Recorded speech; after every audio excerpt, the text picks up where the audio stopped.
magtatanong, ano ba talaga itong impeachment? At ano ba ang proseso sa impeachment?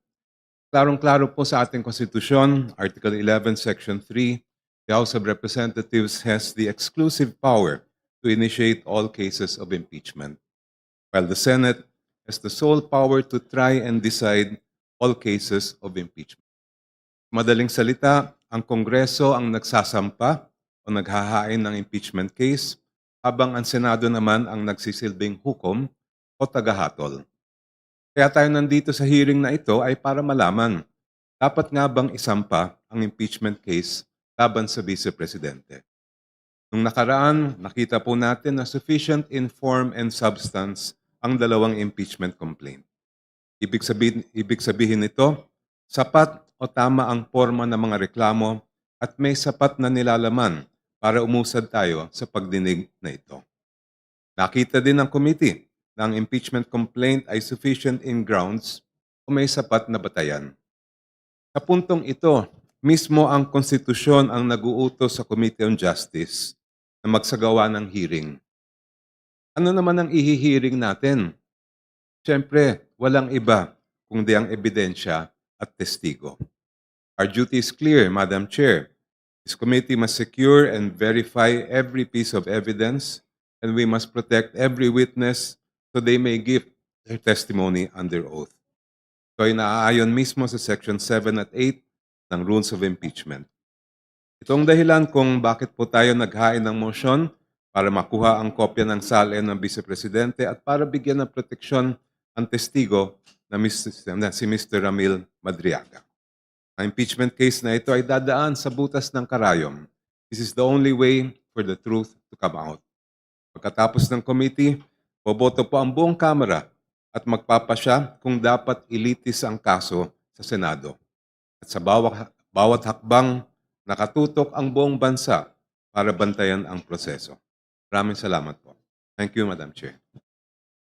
The manifestation of the Honorable Jokno is noted by the committee. Madam Chair, The Honorable Dilima.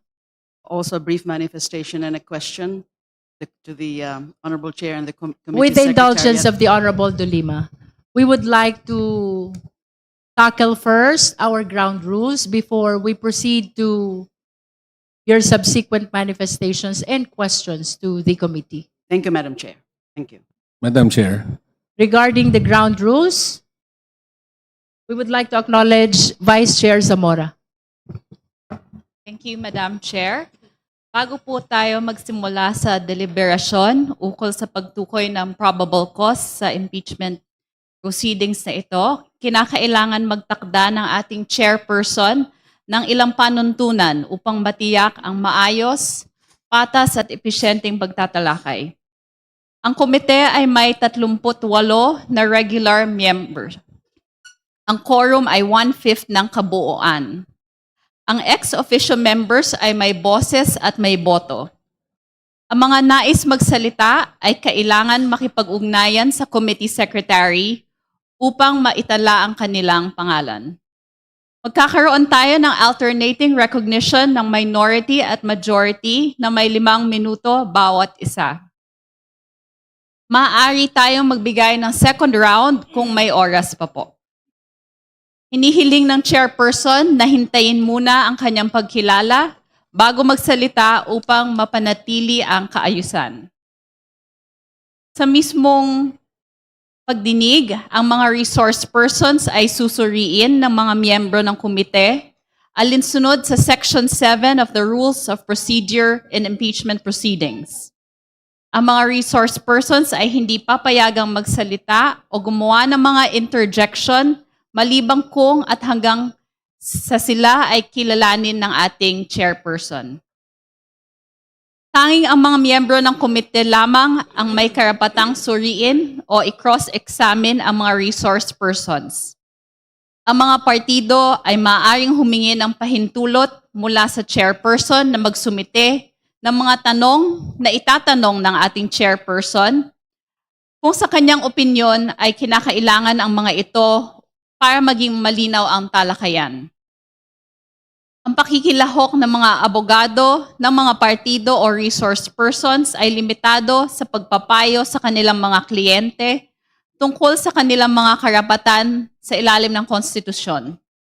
Dapat silang sumunod sa wastong kagandahang asal at hindi sila papayagang magsalita o gumawa ng mga interjection malibang kung at hanggang sa sila ay kausapin o kilalanin ng chairperson.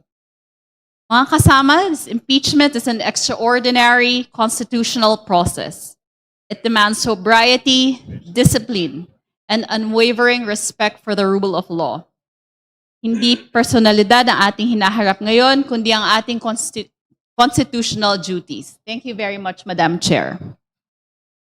Can we hear the necessary motion for the adoption of ground rules? Madam Chair, I move to adopt the ground rules as stated earlier.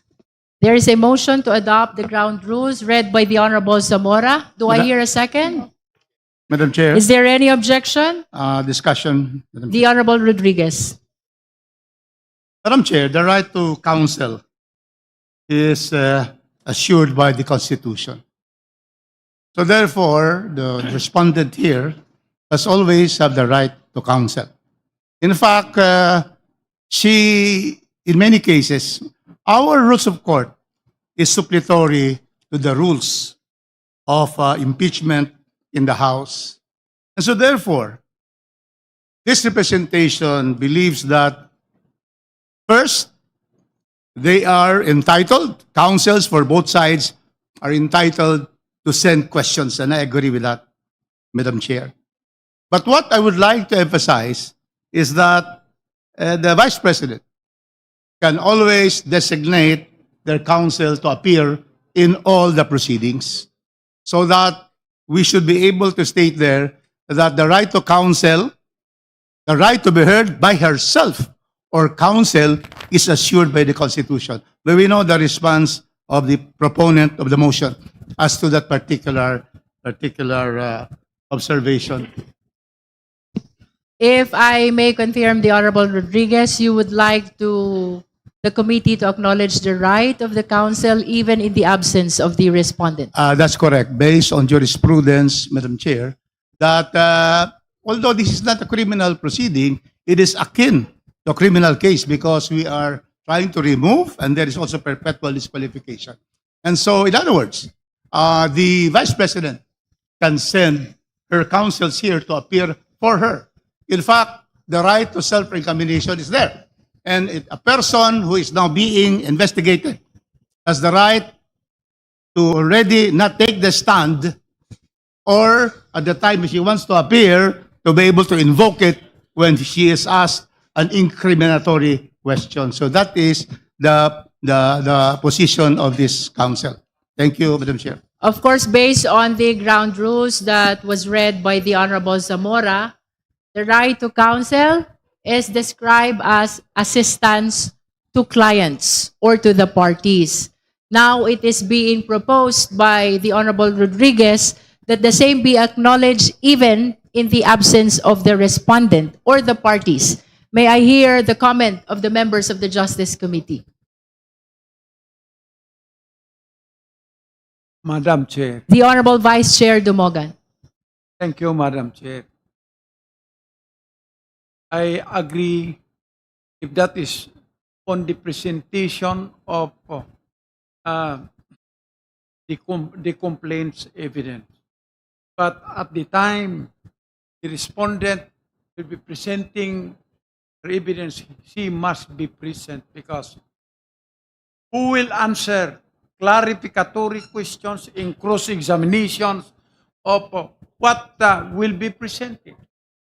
He is the only one. The counsel are not witnesses in this particular case.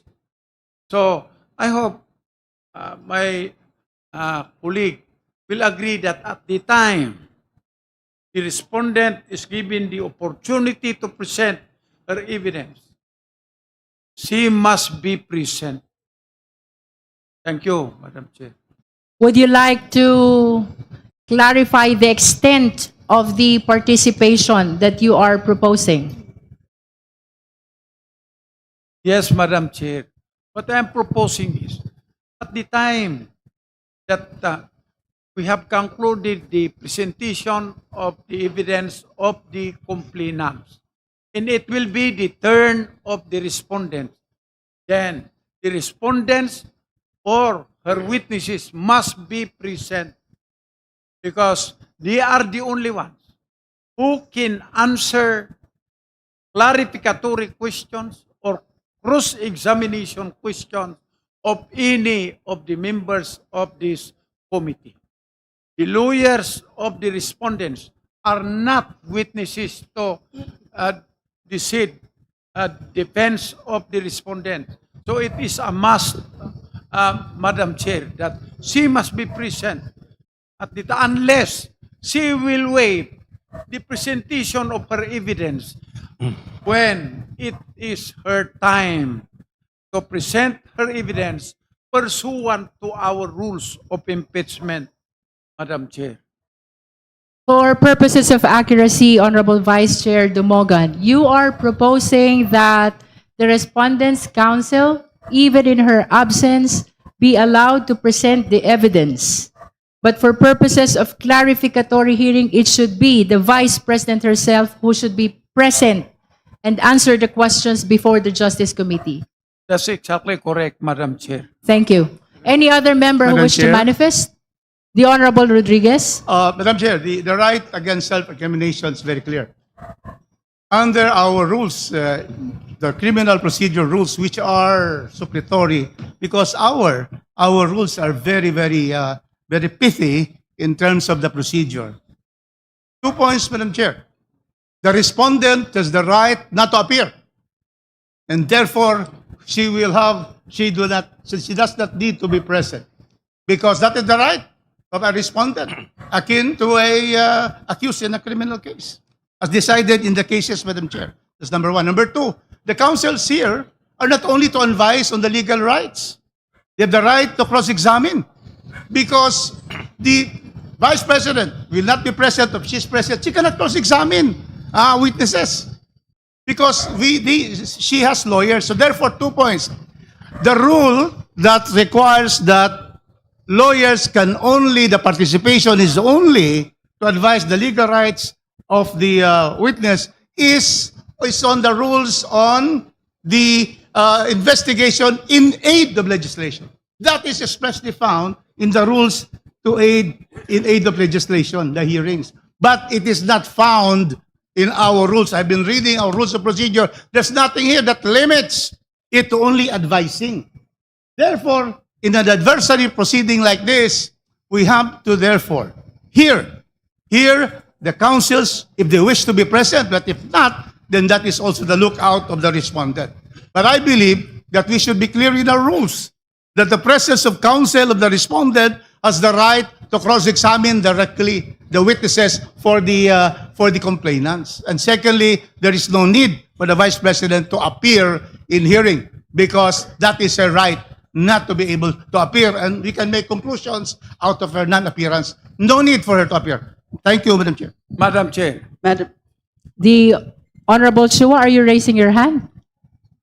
No. Madam Chair. The Honorable Vice Chair Dumogan. The first part of the point had already been settled under our own rules, which is the subject of the motion.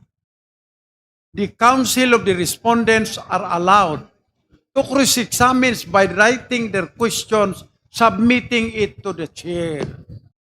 What I am pointing out, Madam Chair, is at the time the respondent is given the opportunity to present her evidence.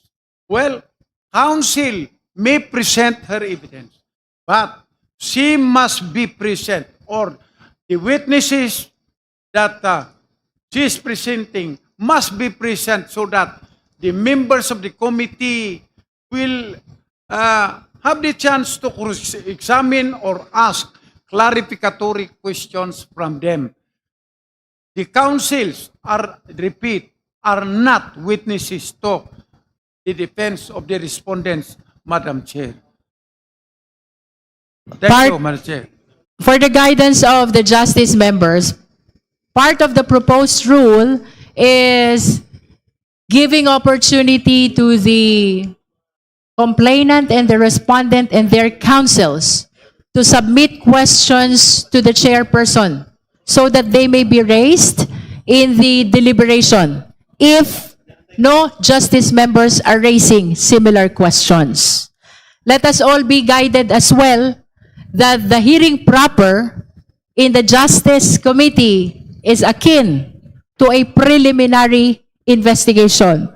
So, let us be guided by the fact that as well, that we're trying to establish here is merely probable cause, which means a justification to be able to proceed to trial, which will definitely happen not here, but in the Senate. Madam The Chair. Honorable Chua. Thank you, Madam Chair.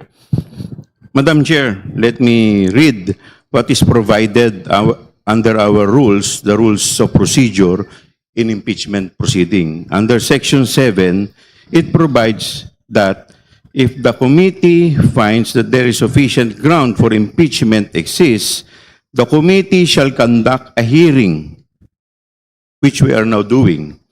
The committee, through the chairperson, may limit the period of examination and cross-examination by members of the committee.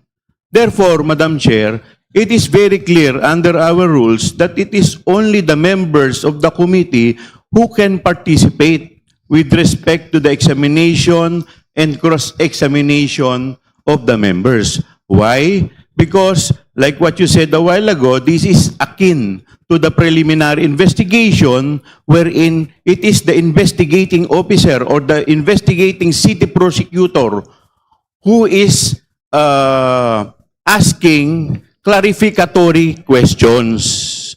We are not yet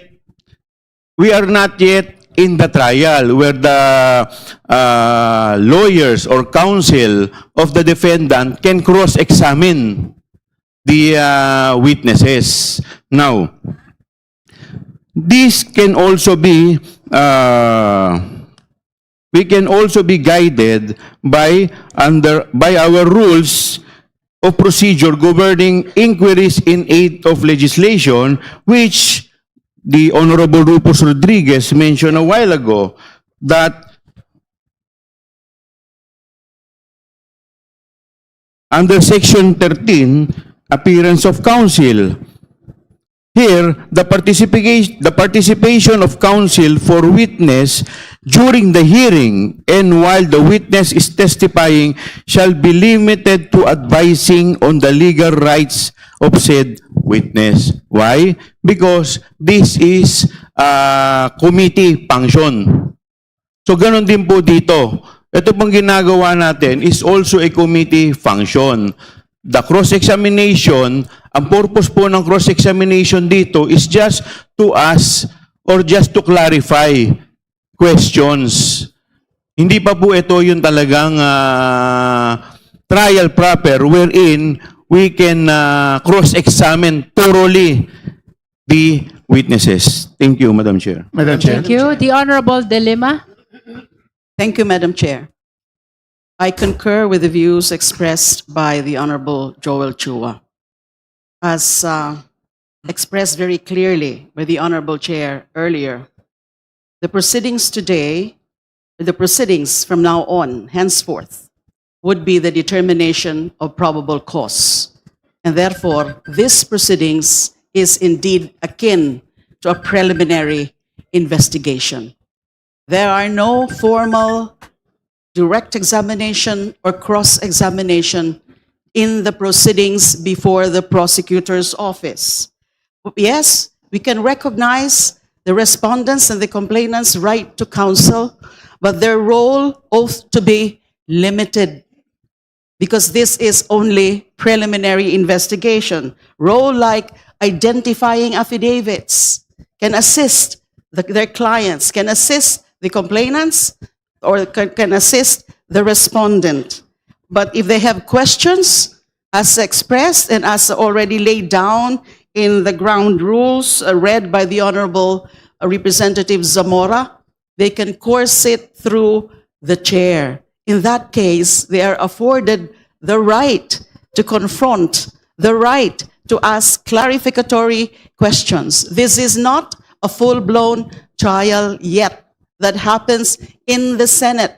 Just to repeat, this is akin to preliminary investigation, determination of probable cause. The proceedings or the hearings before the prosecutor's office, and this is the prosecutors, the Committee on Justice, is actually also limited, and no full-blown examination, whether it's direct examination or cross-examination, being conducted or held at that point. So I think it's very clear, as expressed by the Honorable Chair and also indicated in the ground rules. We are not denying the parties their right to counsel.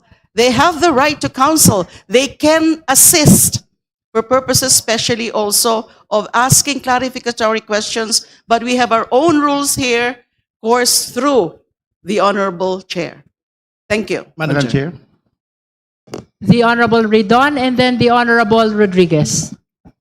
Well, maganda po yung talakayan kanina patungkol doon sa konsepto no, ng karapatan sa pagkakaroon po ng abogado. But I think just for the record, meron pong sulat yung mga abogado ni Vice President Sara Duterte na wala naman po ata talaga din silang interest at this point na dumalo either ang pangalawang pangulo o yung mga abogado po mismo. And I will read it for the record.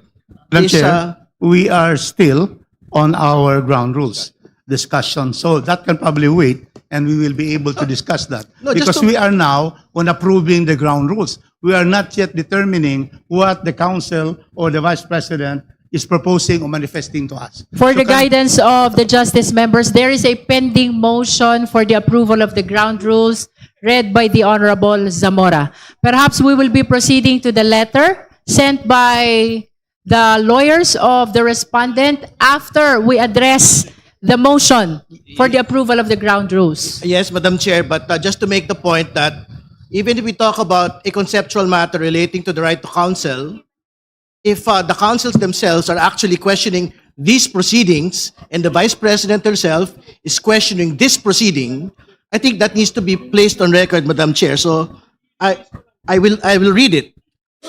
For two Narvasas and Salazar. Madam Chair. The Honorable Committee. Ridon That will is be out of order. requested to defer the discussion on the letter of Fortuna Narvasa until we address the pending motion before the committee. So if we can go back to the motion, the Madam same Chair. has been seconded already. Other discussion because there were interjections. That is with regards to the the rules. ground rules. Yes, Madam The Honorable Rodriguez. Madam Chair, there is here a statement that in our rules, only members can ask questions. And I would refer now to Section 7.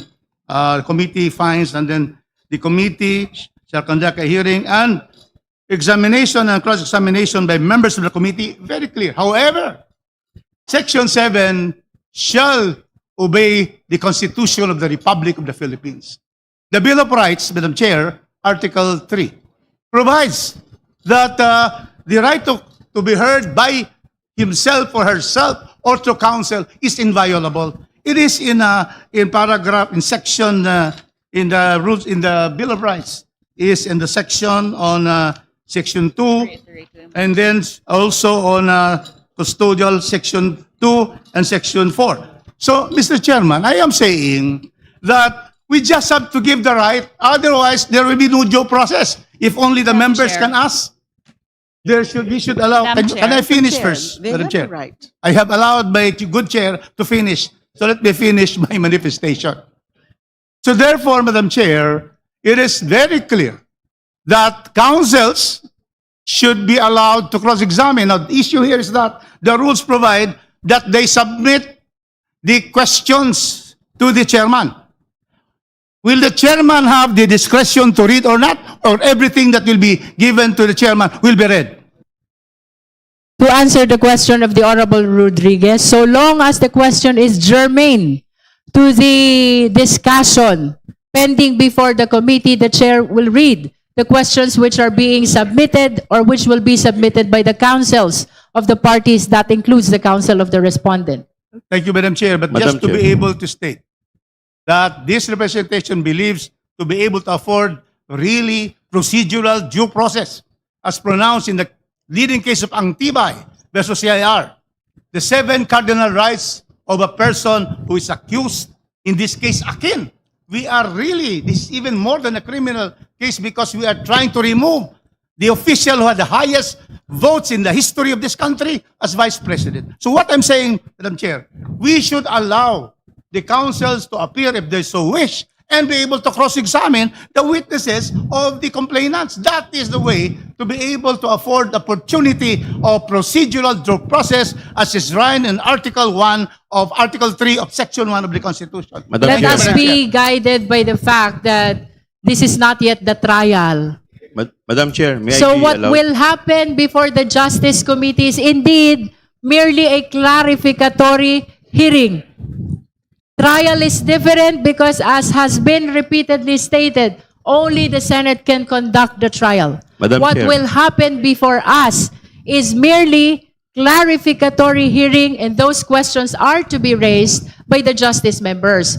Of course, the lawyers of the respondent are free to attend the hearings, but with respect to their participation, I think that has been addressed in the proposed ground rules, that their questions may be submitted to the justice chairperson, who will be reading those questions to be answered by the resource persons. Madam Let Chair. us draw the line between the clarificatory hearing between the Justice Committee and the trial, which will happen in the event that there is probable cause in the Senate only. Madam Chair. The Honorable Chua. Thank you, Madam Chair. To answer the manifestation of my professor, the Honorable Rufus Rodriguez, there is no violation of due process, Madam Chair. Why? Because the respondent was given the opportunity to answer. That was the time when she is allowed to give all her answer. Now, sinasabi po natin that this is akin to preliminary investigation. Sa preliminary investigation po ba, did we allow the complainant and the counsel to cross-examine? No. It was only the investigating prosecutor who is allowed to propound question to clarify. Hindi pa po ito yung full-blown trial. And us, as member of the Justice Committee, that is our job to ask clarificatory questions. Yun po yung intention nito. To do otherwise, kung iba po yung nasa isip nito, dapat clearly and expressly nilagay po dito sa ating rules na yung examination and cross-examination can be conducted by members of the committee and or counsel and the complainant. Kaso hindi naman po ganun eh. Sa buong Pilipinas, wala po kayo, never po nangyari sa preliminary investigation, nagkaroon ng cross-examination or nagkaroon ng opportunity na mag-cross-examine ang counsel at ang complainant. Thank you, Madam Chair. Madam Chair. Madam Chair. Madam Chair. Samora and then the Honorable Vice Chair Dumogan. Madam Chair, I reiterate my motion to approve, to adopt the ground rules as I earlier stated. In the interest of due process, let's hear as the last manifestation on the issue of representation by counsel, the Honorable Zamora, the Honorable Dumogan, and then we rule on the motion to approve the ground rules. Honorable Dumogan. Thank you, Madam Chair. As I said, we fully, is in the motion that respondent is entitled to counsel. Her counsel are entitled to ask clarificatory question, but it must be coursed through the chair, who will read the questions. That is the same in a preliminary investigation in a criminal case. But on the other hand, after the complainants had presented their evidence, it will now be the turn of the respondent. When the term of the respondent will come, counsel can possibly present also the evidence of the respondent. But, as I said, the respondent must be present because who will now answer clarificatory questions from the investigators? The members of the committee are considered as the fiscal conducting an investigation. So, who will now answer the clarificatory questions of this committee if the respondent will not be here? So, anyway, it will be her right if she does not appear. But to me, it will be a waiver of her right also to answer clarificatory questions of any members of this committee. Respectfully submit. Thank you. At this juncture, we shall now Madam resolve Chair, Madam Chair, the motion. I think another- we've heard already No, all another your meaningful and significant manifestations on the right to be represented by counsel. So with the indulgence of the Madam Honorable Chair, Zamora. there is a next ground rule which I would like to again manifest. We're finished with the representation and Okay. presence. You may proceed on the I'd next like- ground rule. I would like to ask our Vice Chair, after the issue of the questions to be sent, what is the next ground rule? Because I have also a manifestation on that.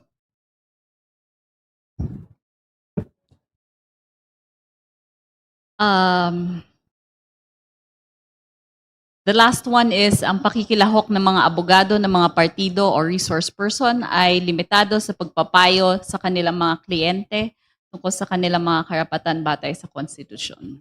Madam Chair, I would object to that because precisely the rules of investigations in aid of legislation, that is precisely included. But it is not included in the rules of impeachment. Plus, secondly, lawyers will be allowed, in fact, that will contradict the previous ground rule because the lawyers of respondents are allowed to send questions to the chairman. So if you are preventing them only to advise counsel on their legal rights, that is what is stated in the rules in aid of legislation, then that should fall because we have allowed already in the first ground rule that there will be questions on cross-examination to be submitted to the chair. So the counsel is not limited to giving advice on the legal rights, the right to counsel, the right to right against self-incrimination, but really to participate through the chair. So I therefore move that we remove the Madam last Chair, one. if I may comment, The Honorable please. Zamora. Madam Chair, number 8 and number 9 of the ground rules are not inconsistent with each other. Number 8 refers to the right of the parties to submit questions to the chairperson in case, and the chairperson has the right or has the discretion to propound these questions to the resource parties. person. For number 9, Madam Chair, the statement that the parties and their counsels, the counsels are limited to advising their clients about their rights under the Constitution is actually a very general statement that, yes, we should follow what is stated in the Constitution. So, in fact, it says here, dapat silang sumunod sa wastong kagandahang asal at hindi sila papayagang magsalita o gumawa ng mga interjection maliban kung at hanggang sa sila ay kausapin o kilalanin ng chairperson. So this is in fact a very general statement, Madam Chair. And again, as we are in a preliminary investigation stage, we are not violating the right of the respondent to counsel. In fact, I would like to make it a point that the respondent and his counsel and her counsels are not present. Thank you, Madam Chair. Thank you. Any other manifestation? We are Madam on Chair. number 9 Madam Chair. ground rules of impeachment, of the Madam hearing Chair. proper. The Honorable Tino. Madam Chair, this is just a request for copies, even electronic Yes. copies of the ground Yes, rules. may we under direct the committee consideration. secretary to provide the members with a copy of the ground rules? Madam Chair, manifestation. The Honorable D.S. Puno. I refer back to the comment of the chairperson earlier that the questions being raised by the lawyers be coursed through her for determination on whether or not they are germane to the discussion. This leads us, Madam Chair, to the question of what is this committee tasked with deciding. Are we going to decide veracity or non-veracity of evidence? Or are we merely made to decide whether the evidence presented by the complainants are relevant to the complaint that they have submitted? When we forward whatever decision we make to the Senate, do we say that contrary to a preliminary investigation, that there is probable cause? I do not think that that is the obligation of this committee. I believe, Madam Chair, that the obligation of this committee is to verify that the witnesses presented will present testimony that are consistent with the complaints that we have already ruled as of substance and form. So maybe the right to counsel is not properly addressed here because we're not after truth or falsehood of the evidence that's coming in. Merely relevance to the complaint that have been submitted by the complainant. When we elevate it to the Senate, we are not saying that anything is true or not true. We're not saying that anybody is guilty or not guilty. We're merely saying that the complaints have been found to be in form and substance. The witnesses presented have been consistent with the complaints that have been submitted. And that is going to be the substance of the decision that this committee will make, Madam Chair.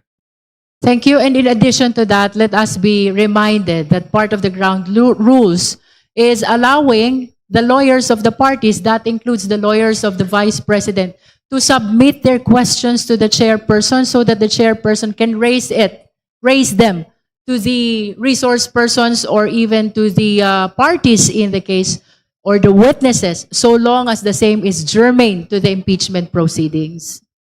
So with that, may we Madam proceed Chair. to Madam rule Chair. on the motion? Madam The Chair. Honorable Ko and then the Honorable Jokno. Thank you, Madam Chair. Madam Chair, I would concur with Representative Joel Chua and the current stipulation of the ground rules and find no contradictions, whether it be in the Constitution, in the House rules as we speak, and in the principles of due process that we are providing the respondent as of now. Also to clarify, the process that is on the floor right now is so that this committee, at the end of the succeeding hearings that we will be holding, makita natin kung may probable cause or hindi. Kung mag-proceed, na dapat mag-proceed to a full-blown trial o hindi sa Senado, yung complaints at bar. No? And to that end, isang step beyond sufficiency of substance and yung relevance na laman ng mga complaints, yung dapat i-determine ng mga members of this committee and the committee at the end of the day.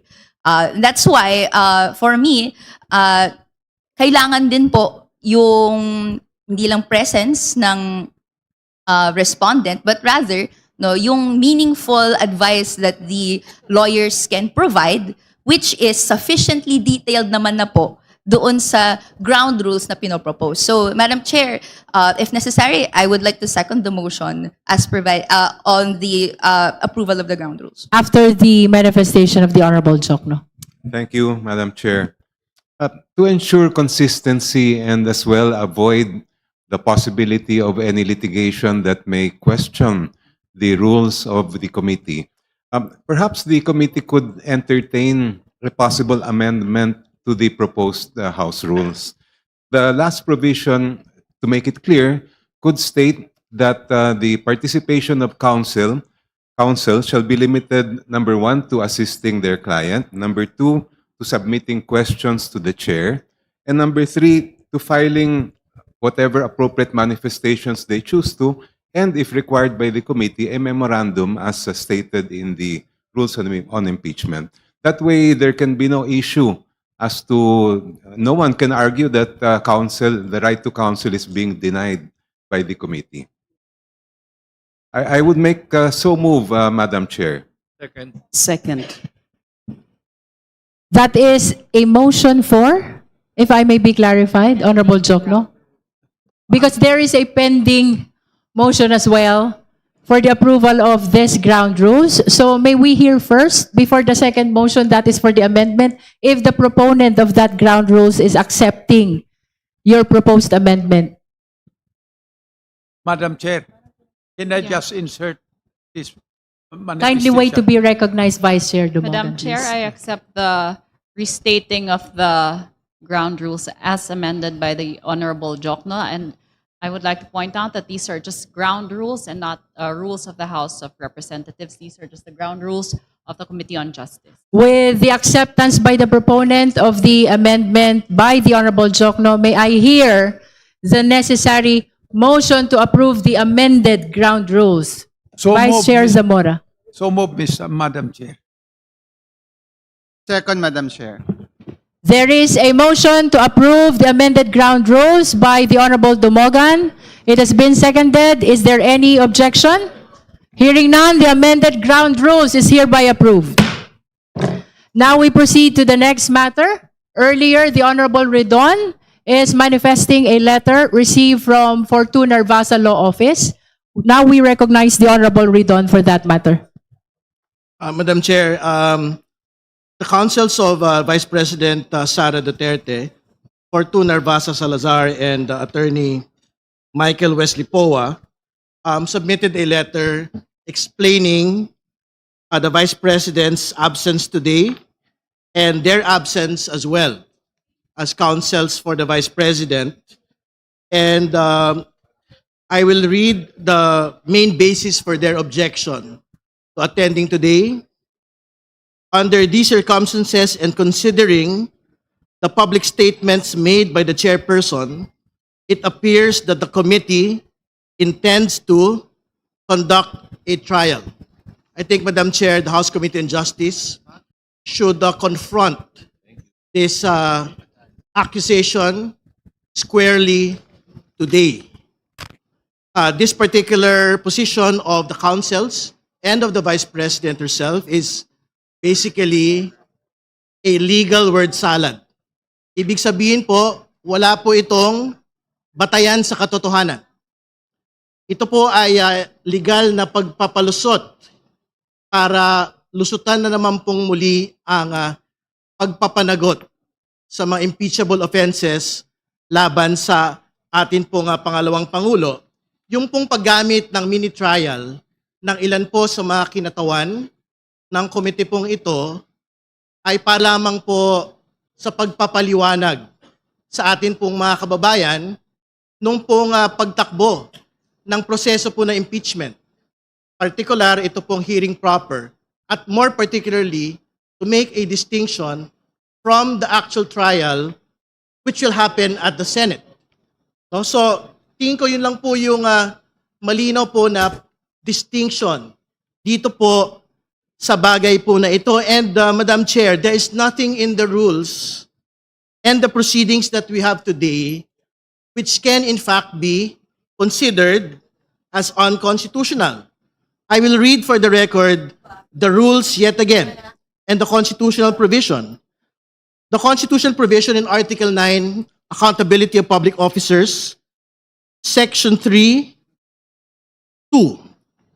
A verified complaint for impeachment may be filed by any member of the House of Representatives or by a citizen upon a resolution of endorsement by any member thereof, which shall be included in the order of business within 10 session days and referred to the proper committee within 3 session days thereafter. The committee, after hearing, this hearing, Madam Chair, and by a majority vote of all its members, shall submit its report to the House within 60 session days from such referral together with the corresponding resolution. That is the constitutional provision, Madam Chair. The rules of impeachment of the 20th Congress, Section 7, submission of evidence and memoranda. If the committee finds that sufficient grounds for impeachment exist, the committee shall conduct a hearing. This hearing, Madam Chair, the committee to the chairperson may limit the period of examination and cross-examination by members of the committee. The committee shall have the power to issue compulsory processes for the attendance of witnesses and the production of documents and other related evidence. These are particular provisions which guide the hearing proper today. And therefore, Madam Chair, hearing is mentioned in both the Constitution and the rules. This is the hearing proper that is mentioned in the Constitution and the rules. And part of hearing, any hearing, is the receipt of evidence. Ang sinasabi po ng mga abogado ng pangalawang Pangulo, wala daw pong karapatan ang komite pong ito sa yugtong ito na tumanggap po ng mga ebidensya.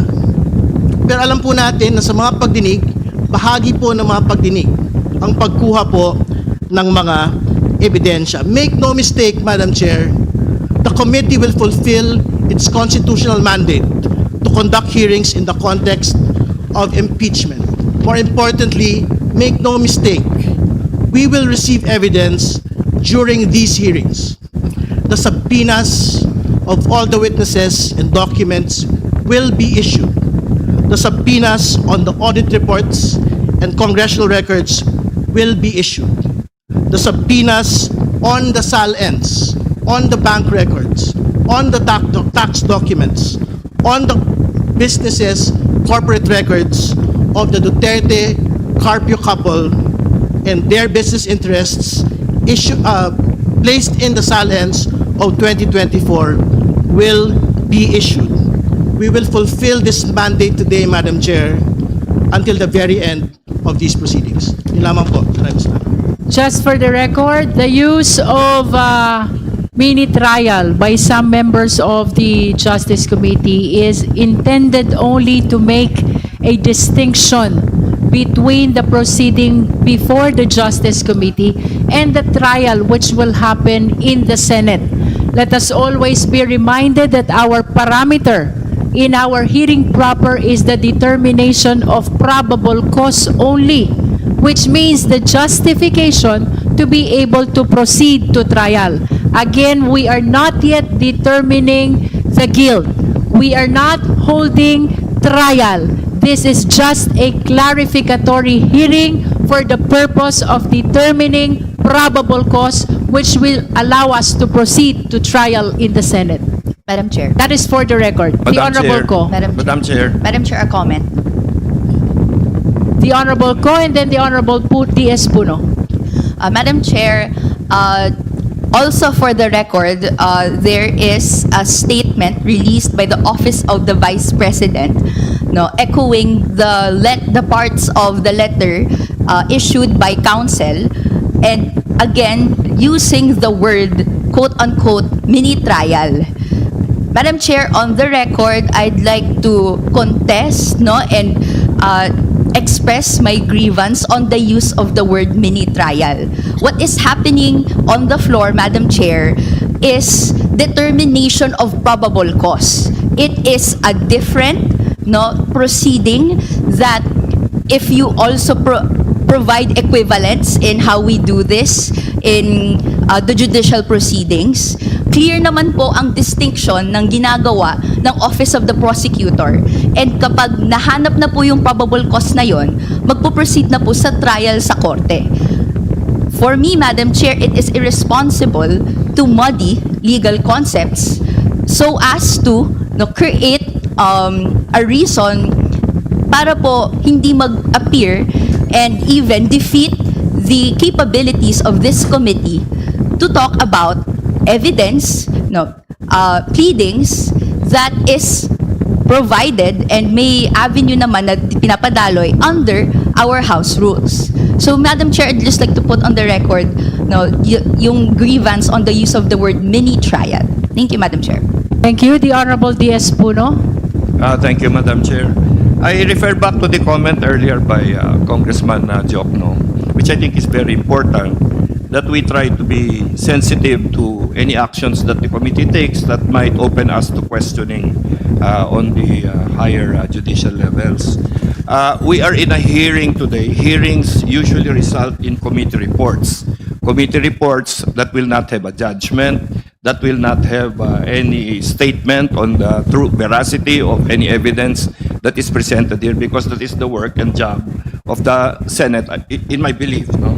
So the final report that comes out is not a decision, it is not a judgment, it is a committee report that is forwarded to the Senate and recommending a trial. So I believe that the distinction between whether we are having a trial or not should begin there. And that is where we should rest it, not on the dictionary meaning of trial and so on and so forth. So the use of these terms, while sometimes unfortunate, does not result in nullifying the importance of these proceedings. So even the evidence that we review here, we will examine so that we do not send to the Senate meaningless evidence. It must be evidence that is germane to the complaints that have been filed, and it must be evidence that we have verified to be real facts and not just allegations, not just versions of the truth, but something that we all know is actually the truth, because why would we send it to the Senate if we do not believe that that is the case? So I believe that if we clarify this in the course of our proceedings, that we are not judging any testimony, but merely verifying it for purposes of accuracy, relevance to the complaint that has been filed, and so on, and come out with a committee report in that manner, I don't think that this committee can be accused of conducting a trial, Madam Chair. Madam Chair. The Honorable De Lima first, and then the Honorable Rodriguez. Rodriguez George. Yes, Madam Chair, just a brief reaction to the manifestation of the Honorable Representative Puno. Just to be very clear, what will be transmitted to the Senate is not the committee report. What is to be transmitted to the Senate is the articles of impeachment already. The committee report from this committee will be transmitted to the NBank for consideration of the recommendation, for the consideration and approval of the recommendation of this committee, whether probable cause exists or not. So let's just be very clear about it. And Madam Chair, I noticed that the ground rules, the guidelines distributed to us does not yet reflect the amendment. So if we can have, please, The copy committee reflecting- secretary is directed to reflect or include the amendment that was approved already in the approved ground rules. Thank you.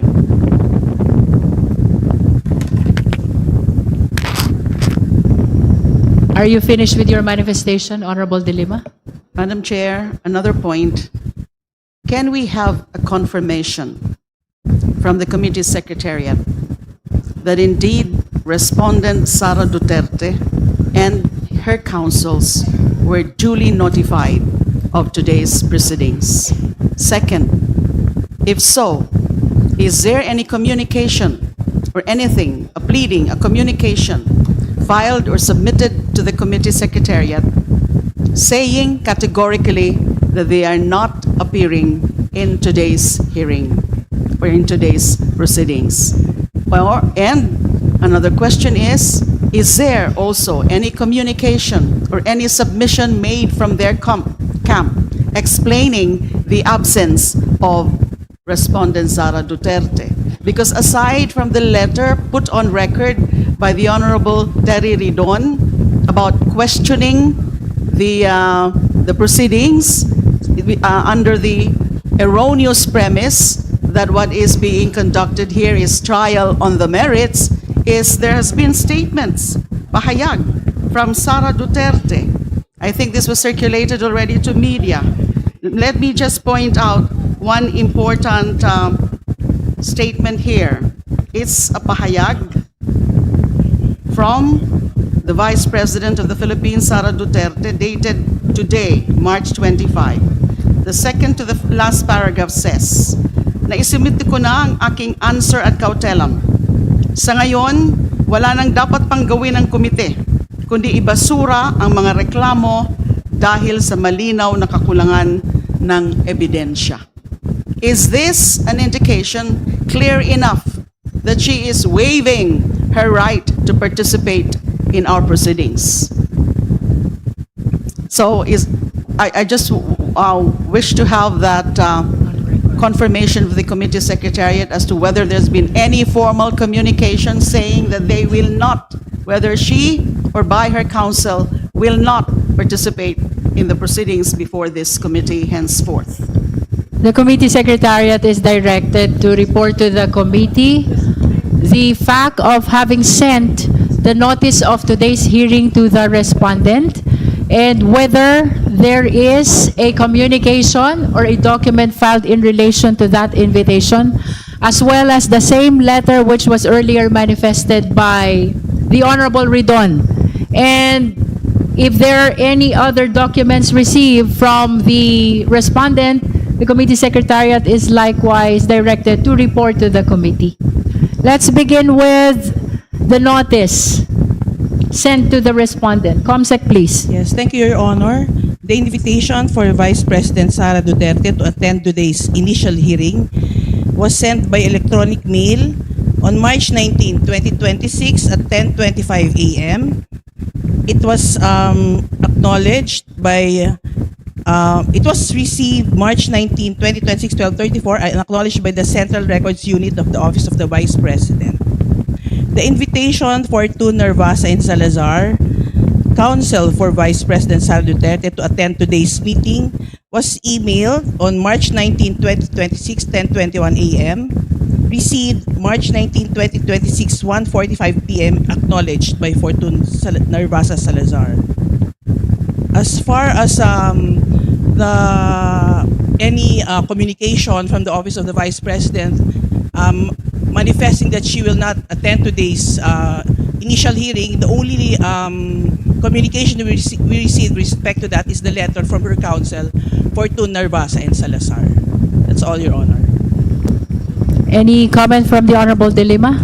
Thank you, Madam Chair. It's very unfortunate that the respondent herself is disrespecting the proceedings before this committee. At the very least, she should have manifested formally that she will not be appearing before this committee, and rather than just issuing statements before the media.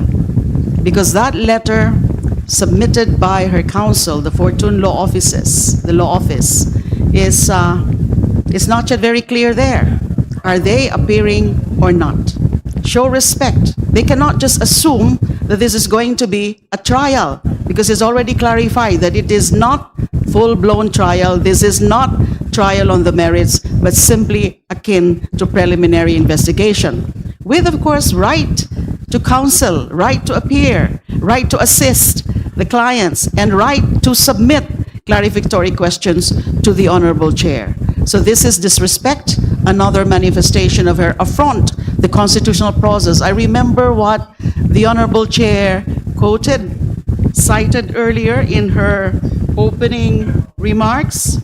There's this quote from former Supreme Court Justice, I think it's Noel Tiham, not Antonio Tiham, as stated earlier, about the fact that failure to appear, failure to participate in the impeachment proceedings, it's itself a betrayal of public trust, because this is a formal constitutional process that everyone is expected to respect, especially the parties like the respondent. So it is very unfortunate that we have this mindset again, this attitude on the part of the respondent, showing disrespect and affront to the constitutional process of impeachment.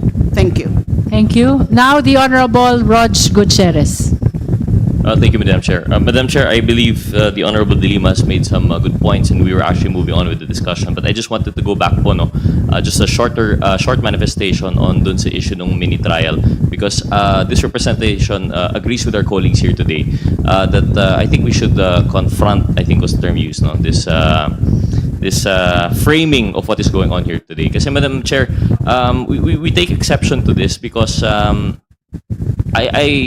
think it does not have any legal effect the way that it was called a mini trial, if ever even it was mentioned in passing. I would assume it was never in any official memo, but it shouldn't have any legal effect. No amount of nomenclature can change the proceedings that we're having here. And actually, I believe, Madam Chair, what should be controlling is the letter that actually this committee has submitted to the party of the respondent. And I believe we have here, it is reflected in the letter, March 19, 2026, letter invitation to the Vice President at the March 25, 2026 committee hearing intends to discuss the Sabalia and Cabrera impeachment complaints, as well as administrative matters. This includes the setting of ground rules, acting on request for subpoena, scheduling hearing dates, identifying witnesses to be invited for the next hearing to ensure efficient and orderly proceedings. These, Madam Chair, are matters germane precisely to the functions of this House as that body in which the impeachment proceedings are to be initiated. This is not in any way close to a trial, even if we call it a trial. Tanggalin na po natin yung mini dun. Sabihin natin we called it a trial. What we're having here today is very far from that. As mentioned, I think it was Justice Carpio who once mentioned in a concurring opinion that, and it has been thrown around here a lot, no? It is akin to a preliminary investigation. And very clear if we are even to compare to that under Rule 112, Section 3, Paragraph E, they have their actually clarificatory hearings. So no matter any which way that we call this proceeding, very clear po na this hearing that we're having, if it's going to be considered akin to that, is nowhere near an actual trial by any judicial body. So I think, Madam Chair, we really have to dispel that framing na this is a mini trial or a trial. It's very far from the truth of what is going on here, and I think si Deputy Speaker Puno made some very fine points na what the goal of the hearing that we're having here is very different. In fact, what will be presented here will be different from what will be presented in a trial, should it proceed to that. So, Madam Chair, I just want to again manifest, make it clear, I join our colleagues in debunking this mini trial categorization. And in fact, what we're doing here is constitutionally mandated. I believe it was mentioned very clearly. There is the provision that it is only after hearing, and a majority vote of all its members that committee shall submit its report to the House within 60 session days from such referral. This is about the constitutional provision on impeachment po, Madam Chair. So very clear, we're all moving, this procedure is moving within the pace as provided by the Constitution, as you know, clarified by the Supreme Court in its most recent ruling. So again, Madam Chair, I join our colleagues. Thank you. If there are no other manifestations on the letter sent by the counsels of the respondent, we shall proceed to the next matter. Mr. Chairman. The Honorable Vice Chair Dumogan and then the Honorable Rodriguez. Rufus. Thank you, Madam Chair. What is important to me is notice had been sent to respondent in her counsel, and there is conclusive proof of receipt. Hence, this committee has complied with the element of due process. Unfortunately, that has already been said. She does not recognize the proceedings in this committee. Most important, you were duly notified of today's proceedings, but did not appear. Thank you, Madam Chair. The Honorable Rufus Rodriguez. Madam Chair, if I was so disappointed by the answer, consolidated answer at Colteram, I am really totally dismayed by this letter sent by the lawyers. We have here 6 lawyers who has submitted a letter to the Honorable Chairperson, Jervil Luistro, that we have no jurisdiction to conduct this hearing, which they term as mini trial. Madam Chair, in the first page of the letter, March 24, 2026, it says, the Constitution vests the authority and power to conduct trial solely in the Senate. Clearly, what applies here is the constitutional provision that in the impeachment proceedings, we will have a hearing. It is not a trial. That is very much clear under our Constitution. They are citing here Section 3(8), Article 11 of the Constitution, the state shall have the sole power to try and decide all cases of impeachment. That is right. But we are governed not on the hearing by the Senate, but we are governed by the proceedings on impeaching to find out probable cause. Then, Madam Chair, in this letter, the second page, it says, the same Article 3 to 11, the same does not give the committee any power or jurisdiction. Can you imagine that? How can they be able to support this allegation that the committee has no power or jurisdiction to conduct any form of trial, mean or full-blown, because precisely we are not having a trial here on the merits, but only, Madam Chair, on a hearing to determine probable cause. And then it also cites that it is basic that all rules must not contravene. We are not. The committee is not contravening the Constitution nor our rules or any law for that matter.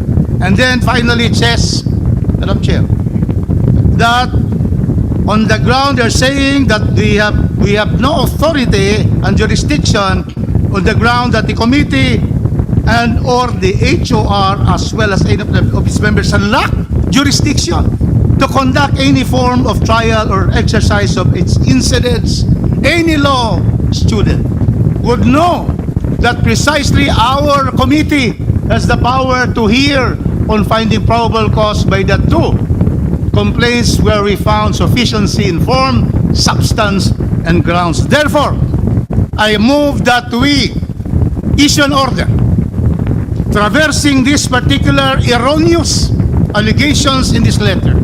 Erroneous because they are the ones contravening the Constitution. The lawyers of the Vice President are the ones contravening our rules of impeachment.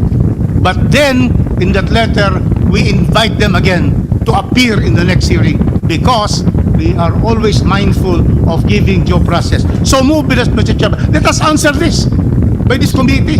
Second. We should answer that these are all erroneous and is not in compliance, is against the Constitution itself, which they are citing. And then be giving them due process. I am disappointed, Madam Chair. This is the chance of the Vice President. In their answer, they did not put forth. I thought it was a strategy that in the hearing, they'll be able to appear. Although, Madam Chair, I don't agree that we should have the Vice President appear here, but counsel should appear and be able to traverse all the 6 grounds of the 3rd complaint and the 5 grounds of the 5th complaint. So I move that we issue an order traversing this, saying that these are all erroneous and that they, in spite of their erroneous interpretation of the Constitution, they are invited to the next hearing if they so mind, because it's clear, our ground rules are clear, the lawyers are May able we to- be clarified on Yes. the purpose of your motion of inviting the lawyers in relation to the letter that they sent to us? Also that, and probably, but no, Madam Chair, very clearly, the letter has no basis in law, on the Constitution, and our rules. We don't have to let them here to explain. I'm saying that we should be able to tell the lawyers that this is really a scrap of paper that they have submitted to this honorable committee.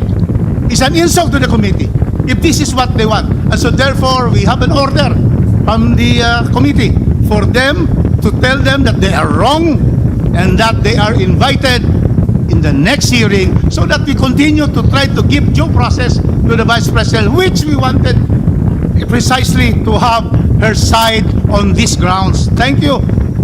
Your motion, Honorable Rodriguez, is to invite the lawyers to answer to the committee about the erroneous impression that they're giving about the proceeding of the Justice Committee. Is that your motion? No, not anymore. They have already stated this. What I'm saying is that we have an order denying this manifestation and putting our reasons why their letter dated March 24 has no basis in the Constitution, the rules, and the law. And then at the same time, invite them to attend the next hearing so that if they're minded. We are to send inviting the parties and the councils every time we have a hearing. Chair, but in this case, they are saying that they do not recognize our jurisdiction, and so we're telling them that please come and recognize it because your premises here is totally unfounded and baseless. Thank you. Right. So there is a motion to issue an order Madam Chair. or an answer to the letter belying all the erroneous allegations contained in the letter of Fortuna Narvasa. Do I hear a second? Madam Chair, Madam Chair, it amendment. is not, we do not answer, we order.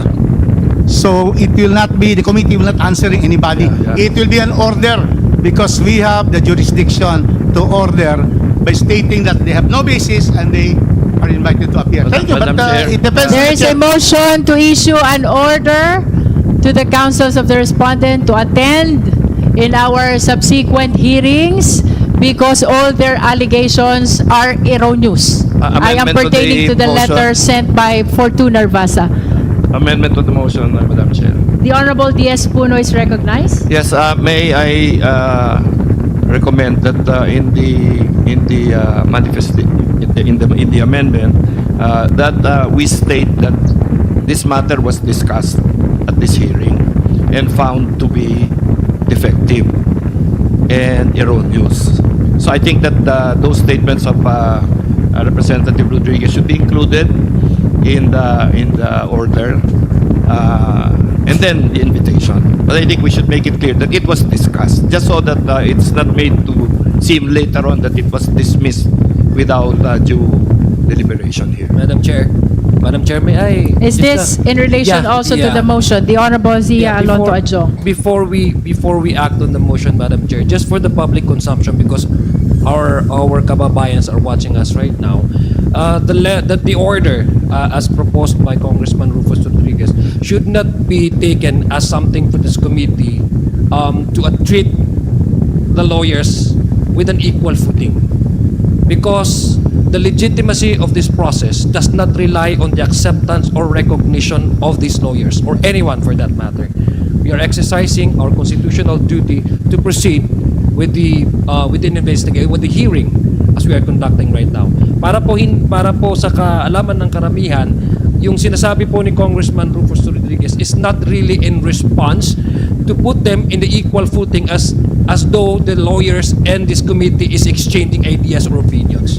Because number one, hindi po nakasalalay ang integridad, ang proseso at legitimacy ng hearing na ito sa acknowledgement, recognition ng sino man o kanino mang parte. Madam Speaker. Madam Chair, the letter was submitted The Honorable D.S. Puno. to the chairperson as chairman. It is addressed to the chairperson, addressed to the D.S. chairperson Puno. as chairperson of the committee. That's correct. So I think at the very least we should manifest that this has been brought out to the members. It has been read by Representative Ridon, and it has been commented upon by Congressman Rufus Rodriguez. That does not make them and give them equal status with us. It merely tells them that we are fair, and we have taken this into consideration and actually found their manifestations and their letter to be defective in substance, no, in what Madam they Chair. allege. Madam Chair. The Honorable Jokno. Yes, I have some serious reservations about using the term order because it could be twisted and made to appear that we are acting like a court. I would agree that we should respond to the letter since it was addressed to the chair. Perhaps the chair could synthesize all of the discussions made today. And if I may add on that point, we are exercising a constitutional duty today and in succeeding hearings to conduct a hearing. And we have gone through all of the form and substance. We have already made the finding that there's sufficient ground to proceed with the impeachment proceedings.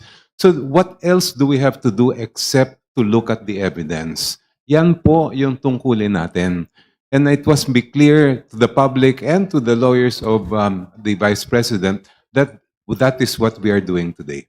Thank you. So the suggestion of the Honorable Jokno is instead of an order of the committee, that the chairperson answer the letter of Fortuna Vasa.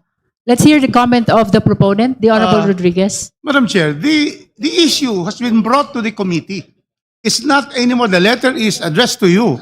But precisely, the issue has been discussed by the committee proper. And so it therefore should be an order, not a singular letter from the chairman, so that it is clear that that is the position of the committee, that we're ordering that they appear and that we are saying in that order that all their allegations, all their statements here are erroneous, have no basis in the Constitution, in law, and in fact. Thank you, Madam Chair. Any other comment from the Honorable Jokno? Are you now amenable to the original motion of the Honorable I'm- Rodriguez? I'm very concerned, Madam Chair, with the use of the word order because I anticipate that the councils, based on what I read in this letter, it would appear that they are looking for reasons to question the committee before the courts. And if we use that term, they can use it against us and say, see, you earlier you mentioned mini trial, now you are ordering us. And that will, then they can use that as a ground for questioning the committee. In fact, Madam Chair, they are entitled to their own opinion about what we are doing today. If they believe that we don't have jurisdiction, that's up to them. But I believe that we must just do our duty, fulfill what the Constitution commands, and hayaan na natin sila kung yan ang gusto nilang opinion. It's very clear from our discussion that we are not doing what they claim we are doing, that we are not going outside the jurisdiction, but rather following what the Constitution provides. Chair, final point, Madam Chair. To resolve the disparity between the motion of the Honorable Rodriguez and the suggestion of the Honorable Jokno, may we just release a letter in response to the letter of Fortuna Basa from the Justice Committee and not from the chairperson of the Justice Committee, if that would be acceptable to these two gentlemen. First of all, just 2 points. First point, even in preliminary investigations, the prosecution orders clarificatory questions. Order does not mean that it will only come from the court or from the trial, the Senate, for example. Order is because we have jurisdiction. There is an order issued in preliminary investigation under the rules on criminal procedure that precisely order for there to appear to answer clarificatory questions by the prosecution. And so that fear of an order not being, it will cause some, comments from the other party. It's not to me, it's not very, at this point, it's not something that we cannot do.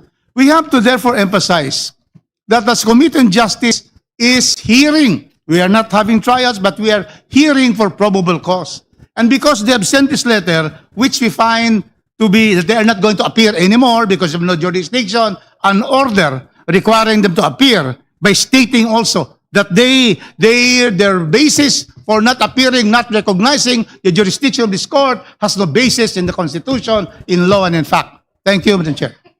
I understand that the argument of Honorable Jokno is predicated from the fact that we're being framed to be conducting a trial, when in fact this is just a clarificatory hearing. So for purposes of caution, no?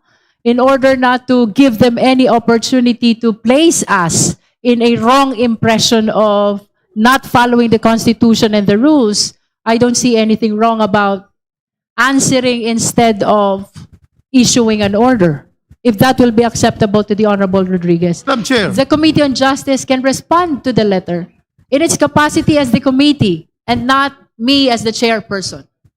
Madam Chair, I always agree with the chair. Thank you. Madam Chair. Madam Same Chair. manifestation, Madam Chair. We agree. Madam Chair. Madam The Chair. Honorable Madam Chair. Tino. Well, sumasang-ayon po ako sa naging resolusyon dun sa And that is the particular- letter of the Justice Committee. Oo, particular dun sa hindi Responding nagagamitin ng... point by point the erroneous allegations in the letter of Fortuna Basa. Opo, na hindi nagagamitin yung salitang order, magpapadala ng sulat. Pero malinaw din po sa rules para lang i-put also on the record that the committee, according to the rules of procedure, that the committee shall have the power to issue compulsory processes for the attendance of witnesses and the production of documents and other related evidence. So just for the record, meron pa rin namang kapangyarihan That is correct. na mag-issue ng mga order, compulsory orders, That is correct. ang committee ito. Yun lang po, Just Madam because Chair. this is a formal proceeding, may I solicit the necessary motion pertaining to the answer Chair. which the committee will release in response to the Fortuna Basa letter. Madam Chair, Madam Chair. I Madam Chair. defer to the position already expressed by the Honorable Chair with respect to just responding through a letter. But actually, my personal view is that We need not dignify that letter from the lawyer of That's the another respondent. concern. Yes, let's not dignify that. They're expressing their own position. It's not yet, it has to do, we can ignore that because it's wrong. It's erroneous. The position raised there is erroneous. And until and unless they really formally raise the matter, they formally raise the issue before this committee, then we need not rule on it. We need not issue anything. But I defer again. I defer to the position of the Honorable Chair and agreeing with the proposal of the Honorable Chair Jokno that we can only respond through a letter containing our arguments, our counter-arguments on the position expressed in that letter. But as I said, we can actually ignore that and let's not dignify that. Thank you. To finally resolve our proper action in relation to the letter of Fortuna Urbasa, may I hear the necessary motion on the letter which the Committee on Justice will issue? If you are not in favor to answering that letter, then perhaps you should not vote in favor of this motion. Because Honorable De Lima is now arguing that we should not dignify with an answer the letter containing erroneous allegations about the jurisdiction of the Justice Committee. Madam Chair. The Honorable Yeah, Madam Adjong. Chair, I was earlier, I was actually eager to second the motion of Congressman Rufus Rodriguez. But upon hearing the observation and the recommendation of Congresswoman De Lima, I think that would be much proper because earlier, Madam Chair, I was actually explaining to the committee that we should not give them any chance of maybe, attributing we're on the same standing or the same footing because this hearing does not rely on the acknowledgement or recognition of the lawyers from the law firm. So I guess it would be proper, I think so, for my own humble opinion, that we should not, again, if I may also use the statements of Congressman De Lima, dignify, and instead exercise this committee's mandate because we also have the options to order or making them order as cited. Pwede tayo mag-issue ng mga orders pala, as cited by Congressman Tino. So I think it would be much proper because we can still, maintain the integrity of this committee by simply not giving too much attention to to the position of this law firm. So I would suggest that we take consideration of the suggestion of Congresswoman De Lima not to dignify this letter. For the guidance of the Justice members, our parliamentary status, there was a motion to issue an order. The same has been withdrawn by the proponent, the Honorable Rodriguez, by his conformity to the chairperson. Now there is a pending suggestion about issuing a letter from the committee to address the erroneous allegations in the letter of Fortuna Urbasa. But we are hearing another opinion not to dignify with an answer the erroneous allegations in the letter of Fortuna Urbasa. If there will be no motion, then it will be perceived and interpreted as no action will be taken to the answer of Fortuna Urbasa letter. Therefore, the chair announces that the Madam Chair. committee will not take any action to the letter. Let it be so long as we are following the Constitution and the rules of impeachment of the House of Representatives. So ruled. Now we proceed to the next matter. Is Madam it Chair. about the letter? Yes, It has been Madam, ruled about upon the Vice motion. Chair Dumogan. Thank you, Madam Chair. We have a lot of things to discuss for today's hearing. Well, with you have your already indulgence. ruled. You have already ruled, but I was about to suggest, because the most important is the tenor of our letter. We can say, this. We are not issuing a letter Yeah, because this- nobody moved Yeah, to issue a letter. because there is some, despite your letter, we are inviting you to the next hearing. We can see it that way. Nevertheless, the lawyers and the parties are always invited, notwithstanding the letters of non-appearance, notwithstanding the letter that they are not recognizing our jurisdiction. My worry, Madam Chair, is if we do not also respond to that, they are directly attacking us.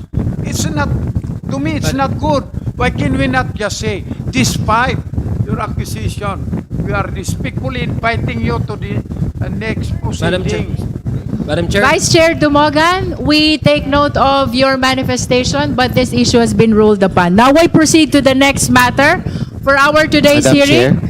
That Madam is the action. Is it about the letter? Madam Chair, since Honorable Marcoleta, is it about the letter? Because the same has been ruled upon. ma'am, since the due process has been mentioned several times in today's hearing, I have something to say about it. Is it Due about the process. letter? Somehow somewhat related to the letter, but not confined to the letter. Let's not be confined to the letter. We're talking about due process, Madam. All right, you are If I may be allowed, recognized. just For 2 the points. guidance of the members, our colleague is a non-member. Nonetheless, he is allowed to manifest. You may proceed. Thank you, Madam. I respectfully rise for a brief manifestation for the record, Madam Chair. During the last hearing, I was advised by the Honorable Chair to peruse the rules because I raised the terminology sufficiency and grounds, which was mentioned, I think, 16 times by the Honorable Chair.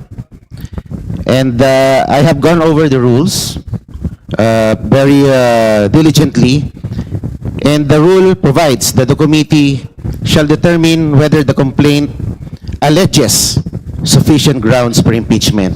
Nowhere in the rules you can find sufficiency in ground.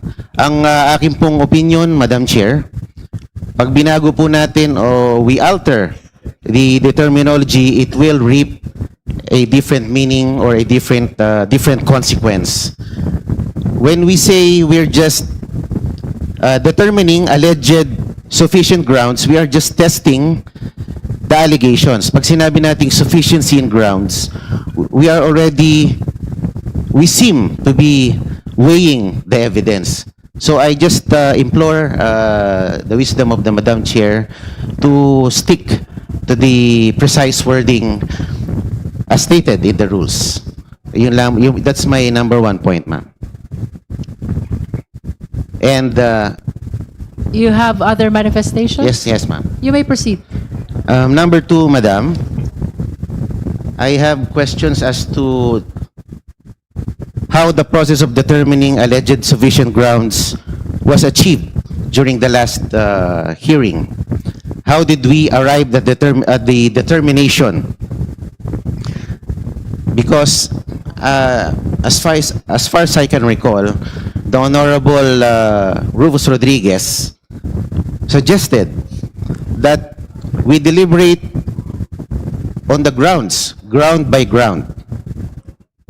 Because the complaints are nothing without the valid grounds from which its own merit should be anchored. So I agree with the view of the Honorable Rodriguez that we should have deliberated the 2 complaints ground by ground in order to arrive at a more judicious determination. And ang narinig ko lang po during the last hearing are perfunctory recital of allegations by the endorsers.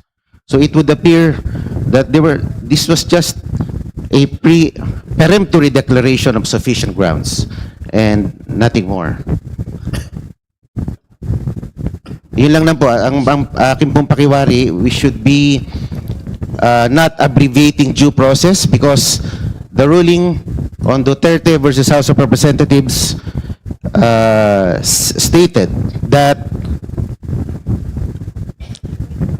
due process and the constitutional limitations should always be present at every stage of the impeachment process.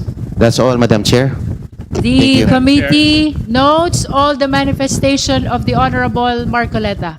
Now we proceed to our pending motions and or requests before the Justice Committee. The Honorable Joel Chua is recognized. Thank you, Madam Chair. Madam Chair, the committee has received a letter dated March 5, 2026 on even date from Honorable Chel Jokno, where he moved that subpoena duces tecum be issued for the following. Number 1, duly certified copies of all the records of the NBI's investigation into the threats made by Vice President Sara Duterte against President Ferdinand Bongbong Romualdez Marcos Jr., First Lady Luis Lisa Cacho Araneta Marcos, former Speaker of the House Ferdinand Martin Gomez Romualdez Sr., and certified true copies of all documents and photographs gathered in the course of the above-mentioned investigation. And number 2, duly certified true copies of the Statement of Assets and Liabilities and Net Worth of Vice President Sara Zimmerman Duterte for the years 2022 to 2025 inclusive, 2007 to 2013 inclusive, and 2016 to 2022 inclusive. Madam Chair, considering that the requested documents are relevant and material to the impeachment proceeding, I so move that subpoena duces tecum be issued pursuant to the letter dated March 5, 2026. So move, Madam Chair. There is a motion to issue subpoena duces tecum to the NBI with respect to the records of its investigation into the threats made by Vice President Sara Z. Duterte against President Ferdinand Bongbong Marcos Jr., First Lady Marie-Louise Lisa Araneta, and former Speaker Ferdinand Martin Romualdez, as well as the certified copies, true copies of all documents and photographs gathered in the course of the above-mentioned investigation. Similar motion is made with respect to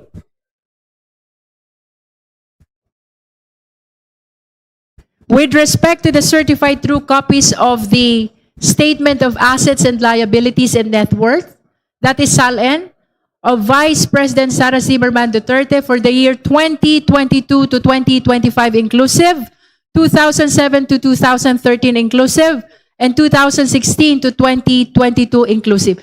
The second motion is directed to the Ombudsman. May I hear the confirmation of the Honorable Chua? For the SALN. Yes, Your Honor.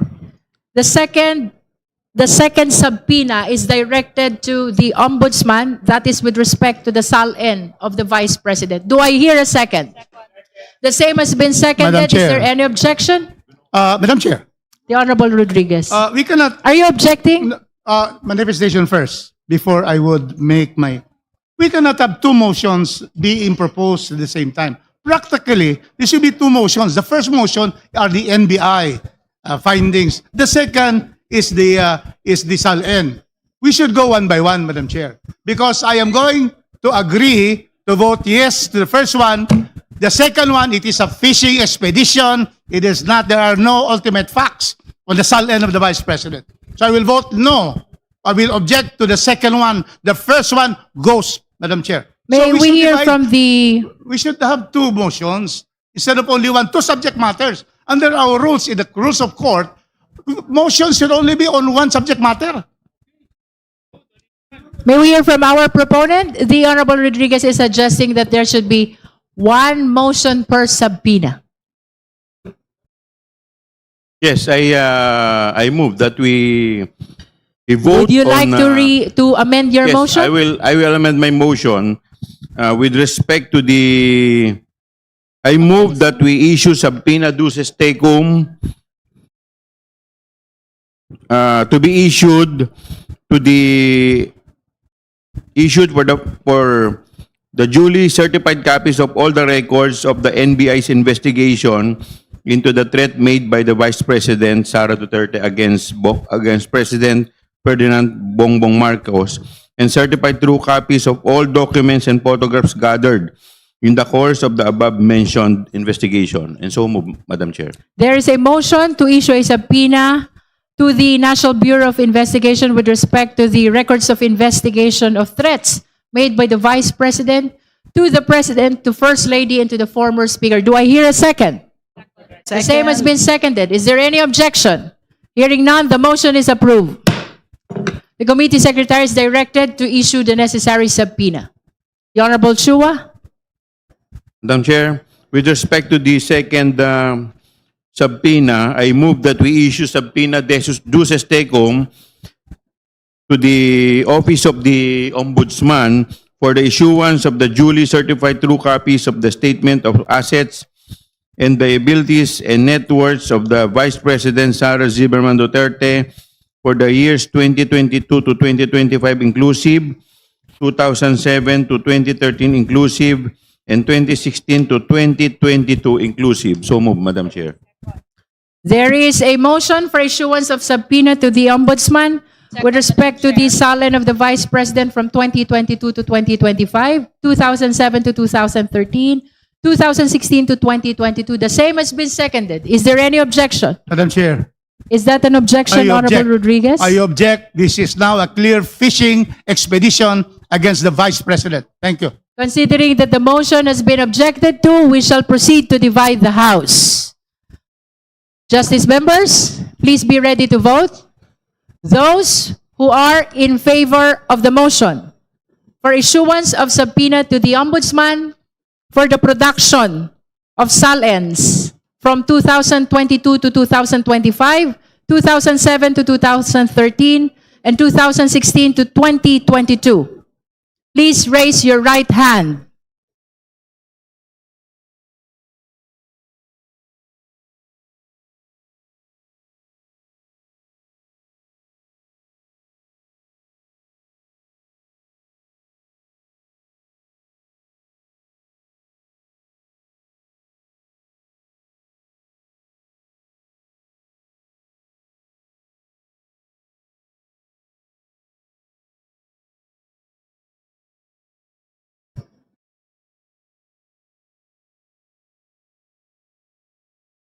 You may now put down your hands. Those who are not in favor of the motion, please raise your right hand.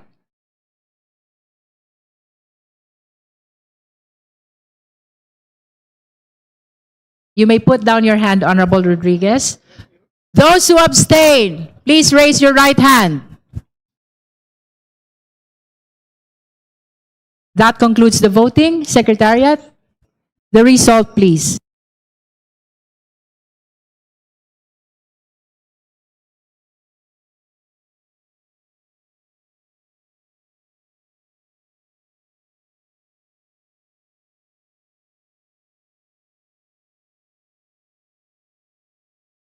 With 34 votes in the affirmative, 1 vote in the negative, and 0 abstention, the motion is granted. The committee is directed to issue subpoena duces tecum to the Ombudsman for the production of the salin of the Vice President corresponding to the period of 2022 to 2025, 2007 to 2013, and 2016 to 2022. So ordered.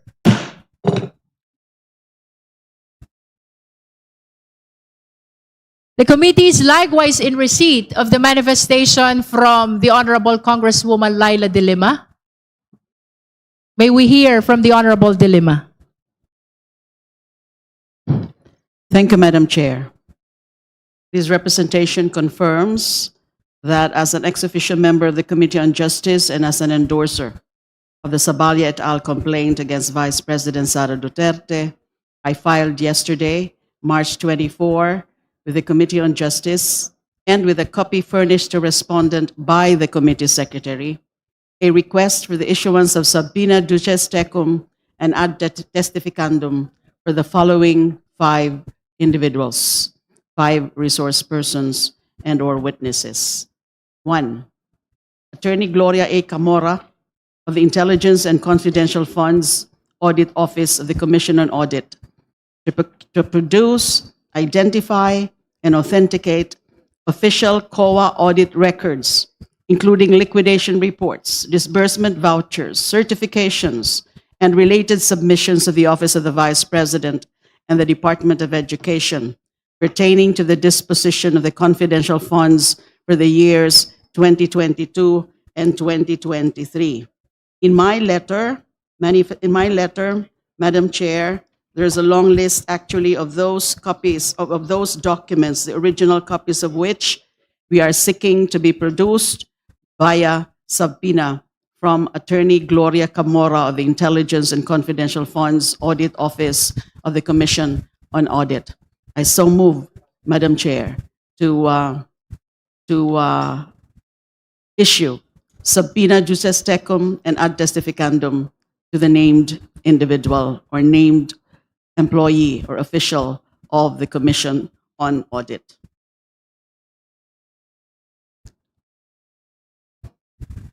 There is a motion for the issuance of subpoena to Attorney Gloria A. Camora. You mentioned the Honorable De Lima, officials from COA. Other than Attorney Gloria Camora.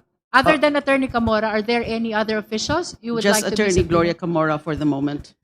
Attorney Gloria Camora of the Intelligence and Confidential Funds Audit Office of the Commission on Audit, because she's the custodian of these COA records and documents, including liquidation reports, disbursement vouchers, certifications, and related submissions of the Office of the Vice President and DepEd pertaining to confidential funds.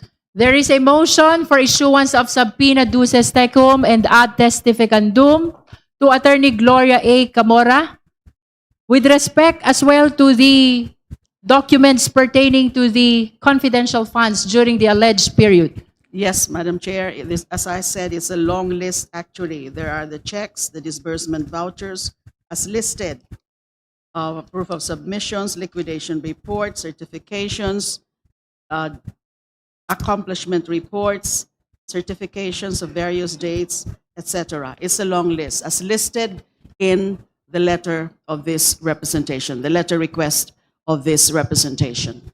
We are directing the committee secretary to provide copy of the manifestation or the request to the justice members. And the same is also adopted in support of the motion raised by the Honorable De Lima. Madam Chair, discussion. I'd like to have a clarification.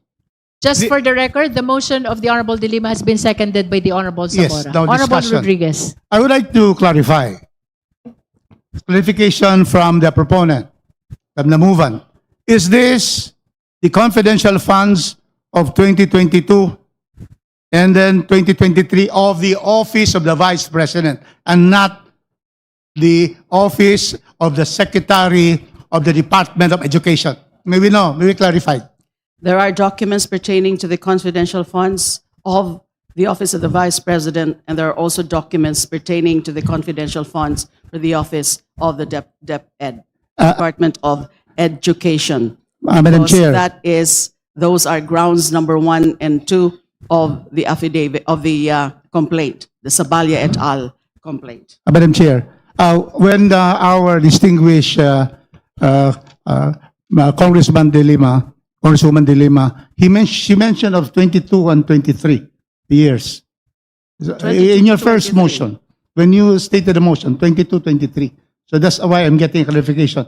Are you now including the DepEd confidential funds? There are Because your also motion is 22 and 23. 22, 2023. Because the COA has not been able to have a final notice of disallowance on the DepEd confidential funds.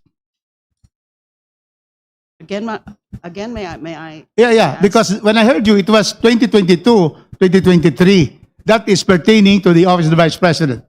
But then now you're saying, in my clarification, that you are also moving for her to be able to give documents regarding the confidential funds of the Office of the Department of Education where she was secretary. Let us be clarified on that.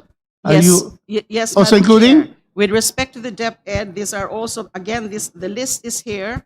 With respect to DepEd, there will be accomplishment report dated September 30, 2023, for the period July 12 to September 30, 2023. So there's a covered period actually, 2022, 2023, and also 2023, and the certification issued January 1, 2024. Certification dated December 30, 2023.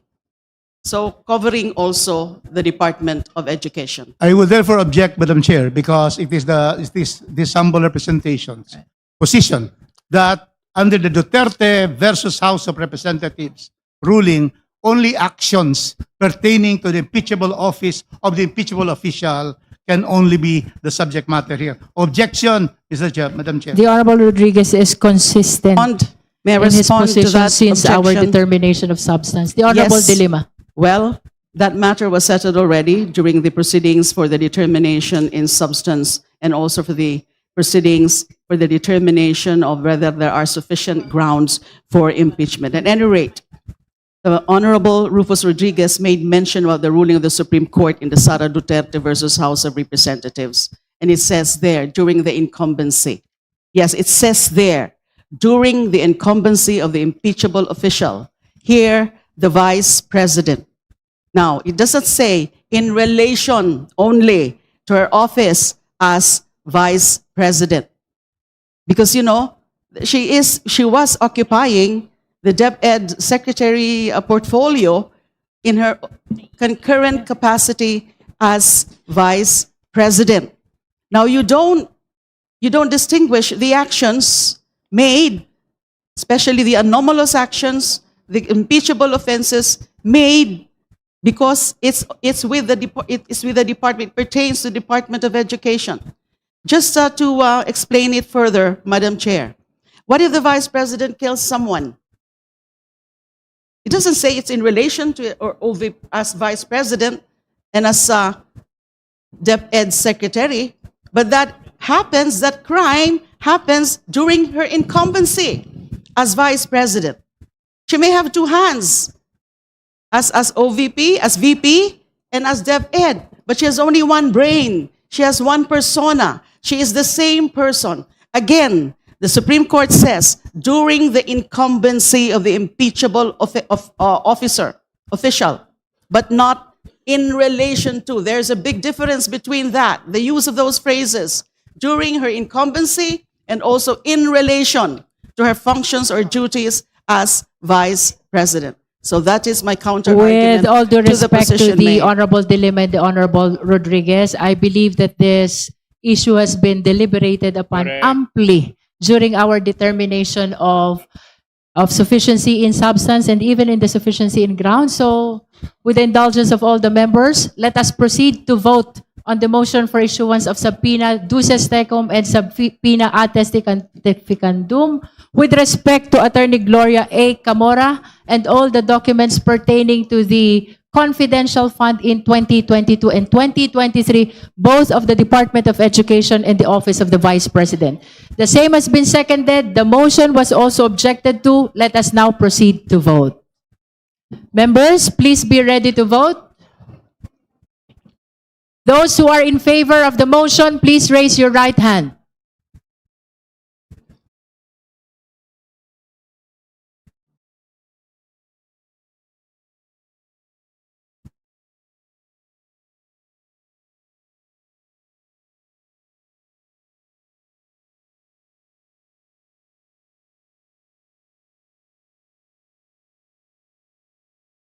You may put down your hands. Those who are not in favor of the motion, please raise your right hand. You may put down your hand, Honorable Rodriguez. Those who abstain, please raise your right hand. That concludes the voting. Committee Secretariat, result please.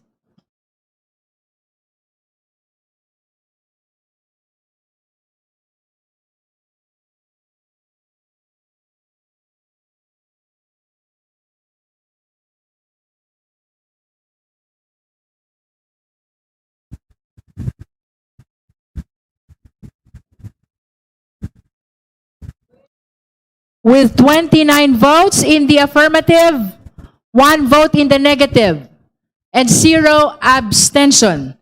The motion is granted.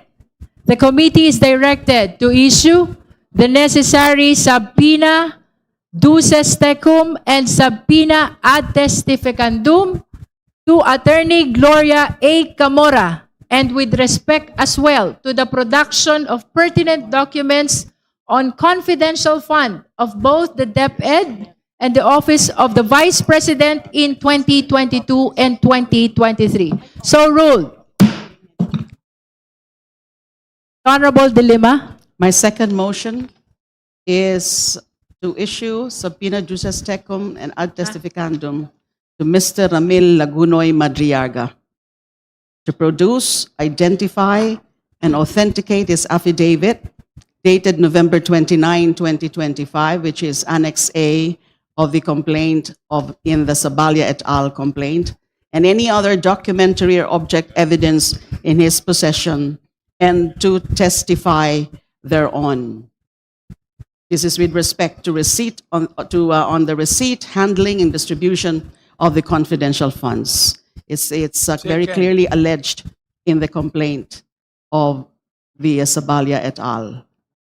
There is a motion raised by the Honorable De Lima to issue subpoena duces tecum and subpoena ad testificandum to Ramil Lagunoy Madriaga, and for the production of affidavit dated November 29, 2025, as well as any other evidence in his possession. The same has been seconded by Vice Chair Dumogan. Is there any objection?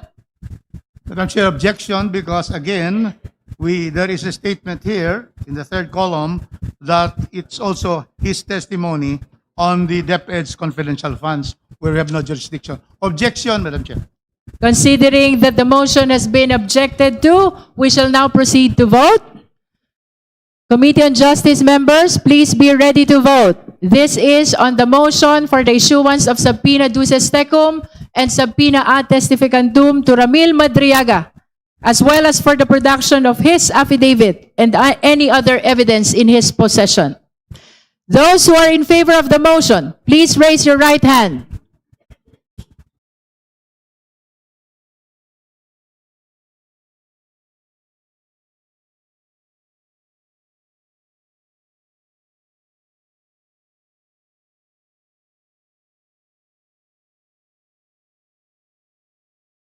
You may put down your hands.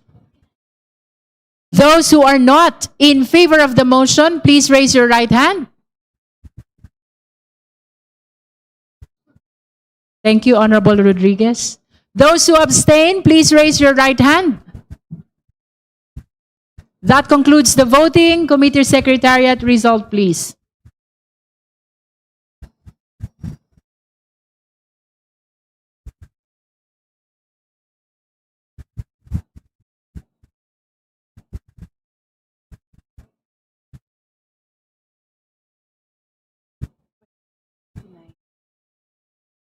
With 29 votes in the affirmative, 1 vote in the negative, and 0 abstention, the motion is hereby granted.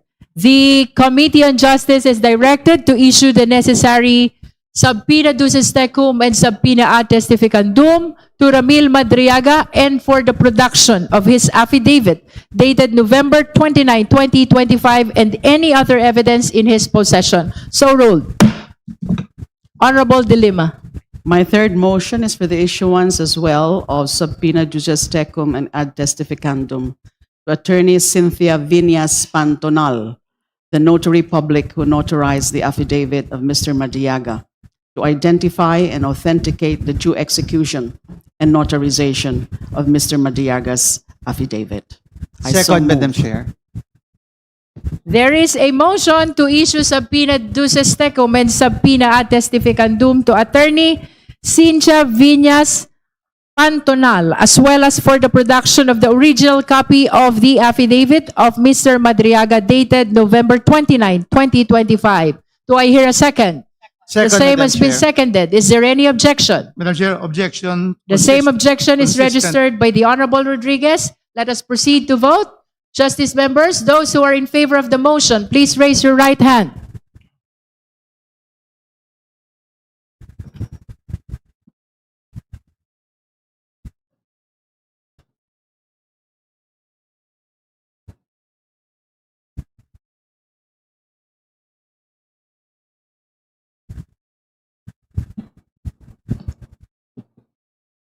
You may put down your hands. Those who are not in favor of the motion, please raise your right hand.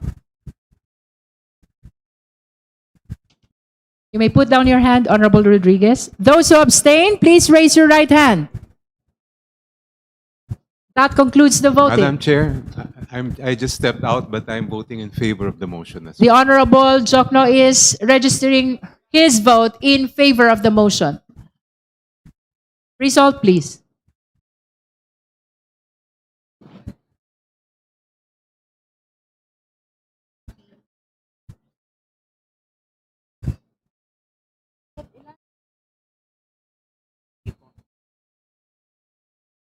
With 30 votes in the affirmative, 1 vote in the negative, and 0 abstention, the motion is granted.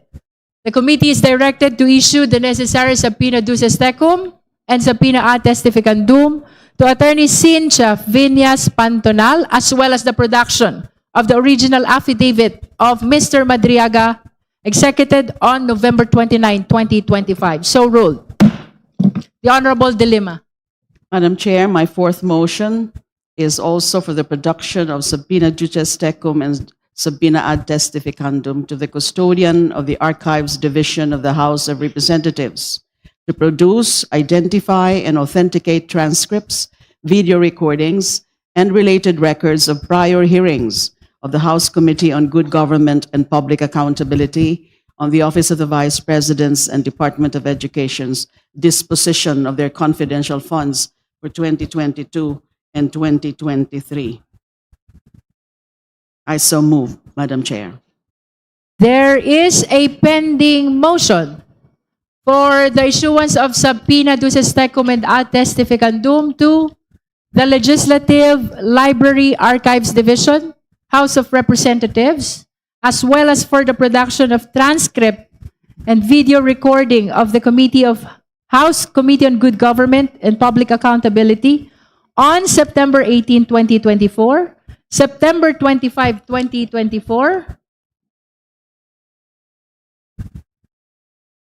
October 17, 2024, November 5, 2024, November 25, 2024, as well as the production of the affidavit of USEC Gloria Mercado and the envelopes labeled Hope, submitted by Undersecretary Mercado. The motion has been seconded by the Honorable Zamora. Is there any objection? Hearing none, the motion is hereby granted.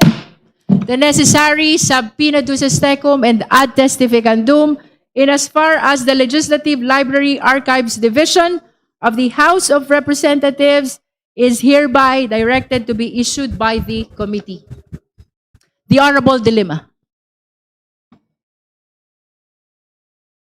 Madam Chair, the fifth and last motion for today's proceedings for the production of subpoena duces tecum and subpoena ad testificandum to be addressed to a representative from the Philippine Statistics Authority to produce, identify, and authenticate certifications from the civil registry system, such as the database, the PSA Civil Registry System database on the certificate of live birth, certificate of marriage, certificate of death, on several names found in the submissions of the Office of the Vice President and Department of Education, particularly certification dated December 8, 2024 and December 11, 2024. This is to show the recipients of OVPs and DepEd's confidential funds had no birth, marriage, or death records, as well as to identify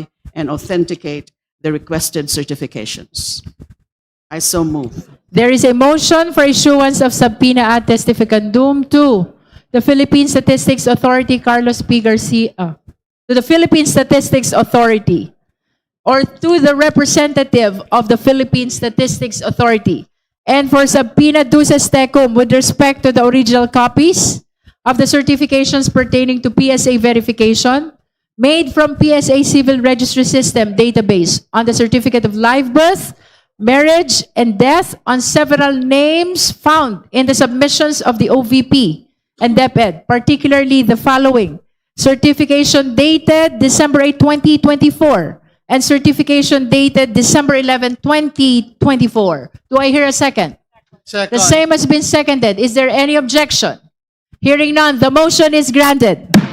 The Madam committee is Chair. directed to issue the necessary subpoena to the representative of the PSA, as well as for the production of the documents mentioned therein. Madam Chair, just a manifestation. The Honorable Marcoleta is recognized.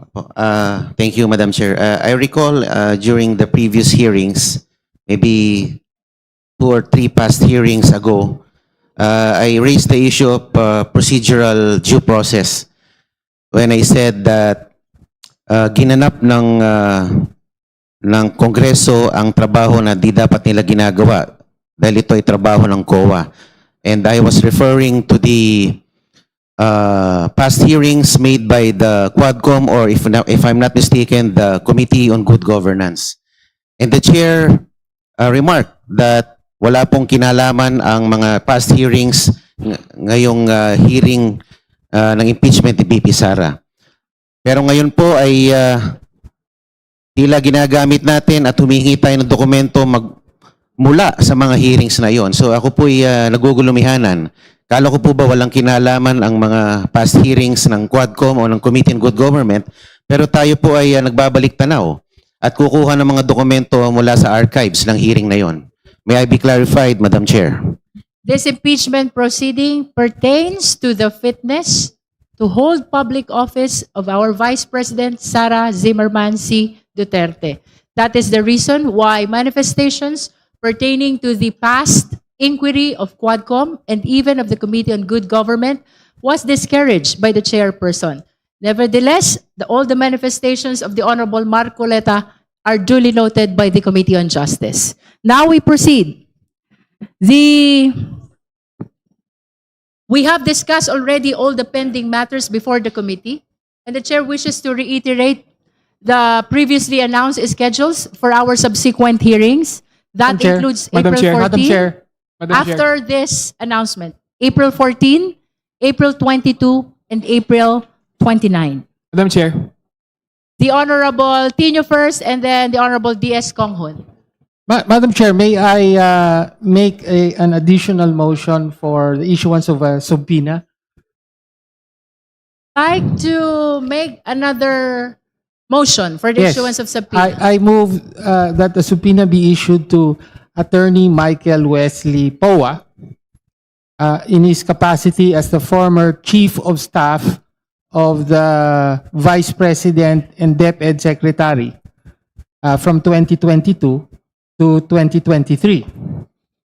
In such capacity, he has very material and relevant information on how the confidential funds in the DepEd were used, and in particular, he had a direct role in the preparation of the accomplishment reports relating to the use of the DepEd's confidential funds, some of which these accomplishment reports have been the subject of the request for subpoena that this committee has approved. May So we I hear so from move, Madam our Chair. endorser? Would you like to comment to the motion of the Honorable Tino? He wishes for the issuance of subpoena ad testificandum to Attorney Michael Poa, considering that during that time, he was assuming the position of Chief of Staff of the DepEd Secretary. COS Yes. of DepEd. Undersecretary, with the rank of Undersecretary. Honorable De Lima? My motion was pertained only to the custodian of those COA audit records, including liquidation reports, disbursement vouchers, certifications, and related submissions from the custodian, the official custodian of the Intelligence and Confidential Funds Audit Office of the Commission on Audit. I won't have any strong objection to that request, since it's related to this item. All right, The so subject matter of the first motion that I put forth, which was approved by the body. So the Thank you. chair will now act on the motion. The Madam committee Chair. will now act on the motion. Is that an objection to the motion of the Definitely. Honorable Tino? I object.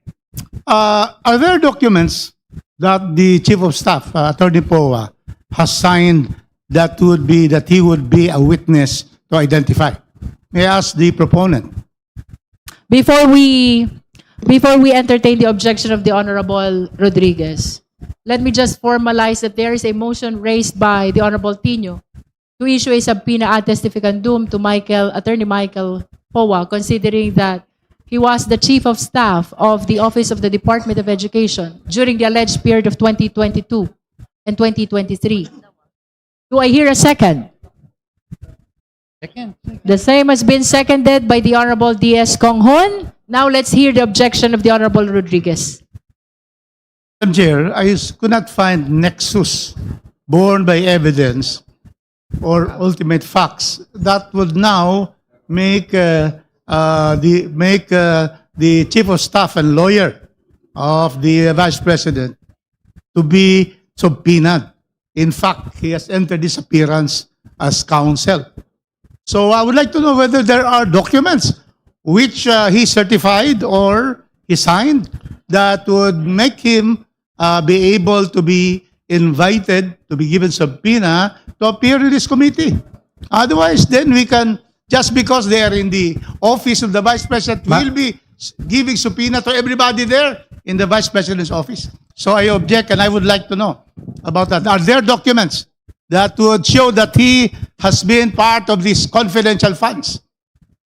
Yes, Madam Chair, in the third complaint endorsed by the Honorable De Lima, there is a section extensively discussing the role that then USEC POA played in preparing the accomplishment reports pertaining to the use of the confidential funds, where and the complaint cites the transcripts of the hearings of the Committee on Good Governance on this matter, where USEC POA admits that one, he was ordered by the Vice President to submit these accomplishment reports, and also cited in the complaint that the several Army units denied what was claimed in these accomplishment reports.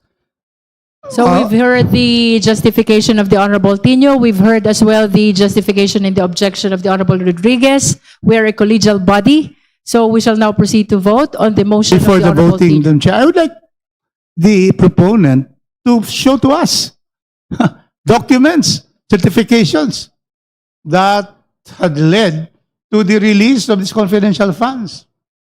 Because we are now already on the hearing, precisely.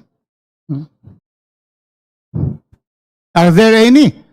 Because if there's none, there is no reason to call him and subpoena a lawyer. Madam The Chair, Honorable as I Tino. said, I cite the complaint itself, the third complaint.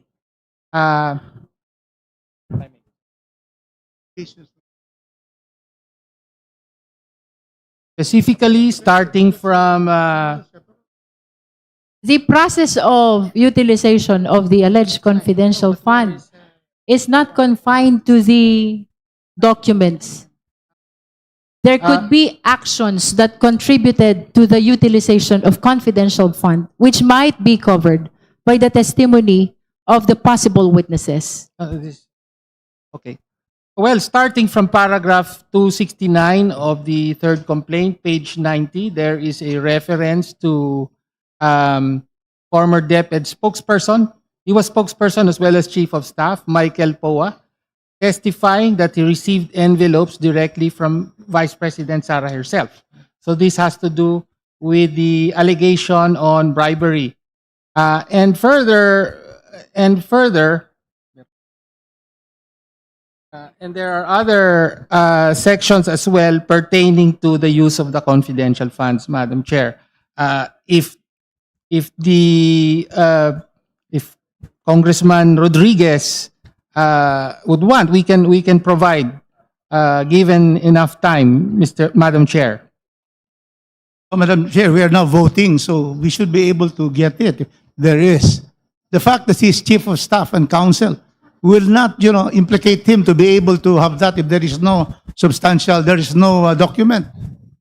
So I would object to that, Madam Chair. With the indulgence of these two gentlemen, as to whether or not there's relevance in the presentation of Attorney Michael Coa, will be a question that rests on the judgment of the justice members. We shall now proceed to vote. Those who are in favor of the motion for issuance of subpoena ad testificandum to Attorney Michael Poa, please raise your right hand.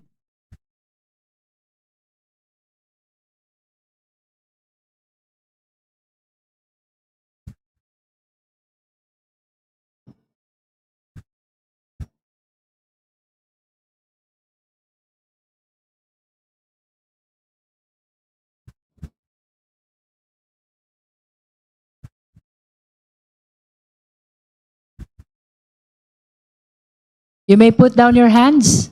Those who are not in favor of the motion. Thank you, Honorable Rodriguez. 2, 3.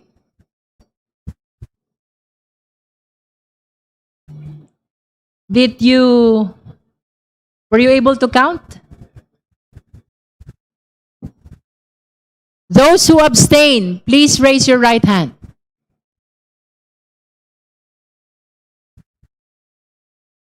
That concludes the voting. We shall announce the result.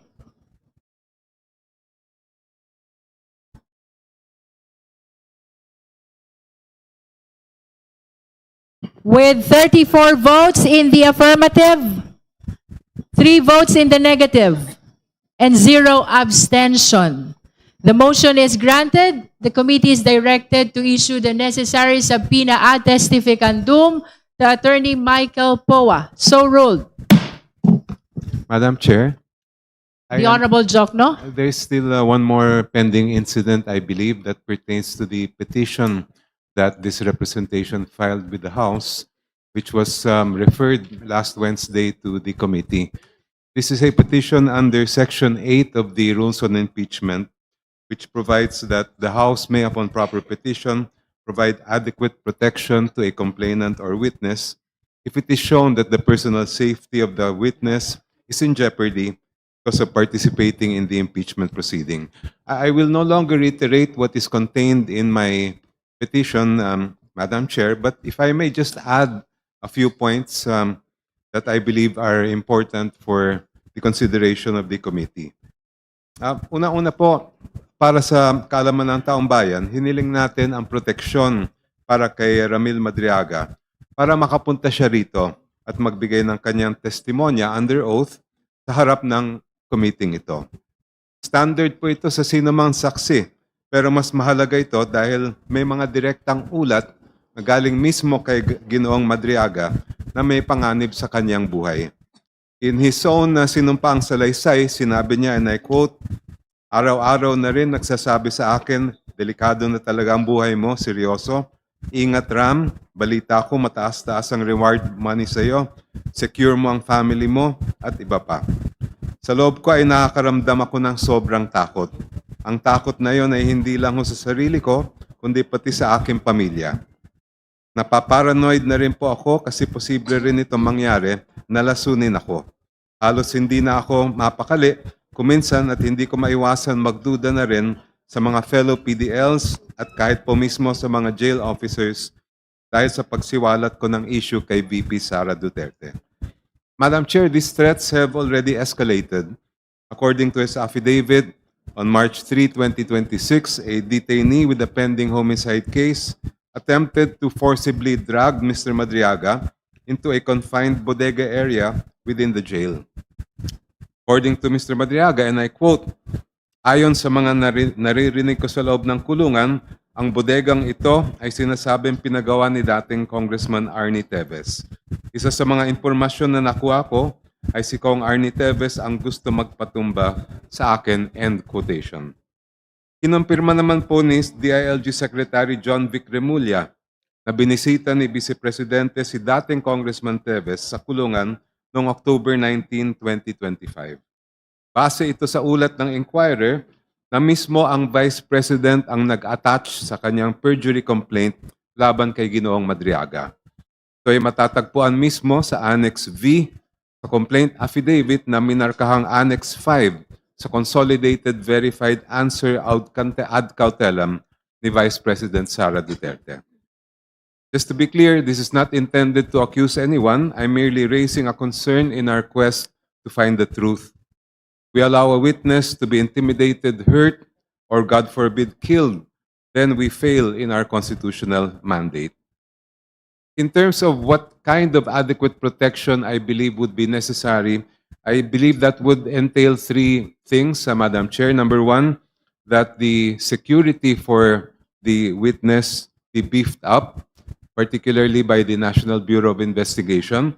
Second, that his attendance when he is required to appear here be done in a secure manner, that there is sufficient security for his transport here, and also while he is here to testify, that he be put in a secure place. Thank you, Madam Chair.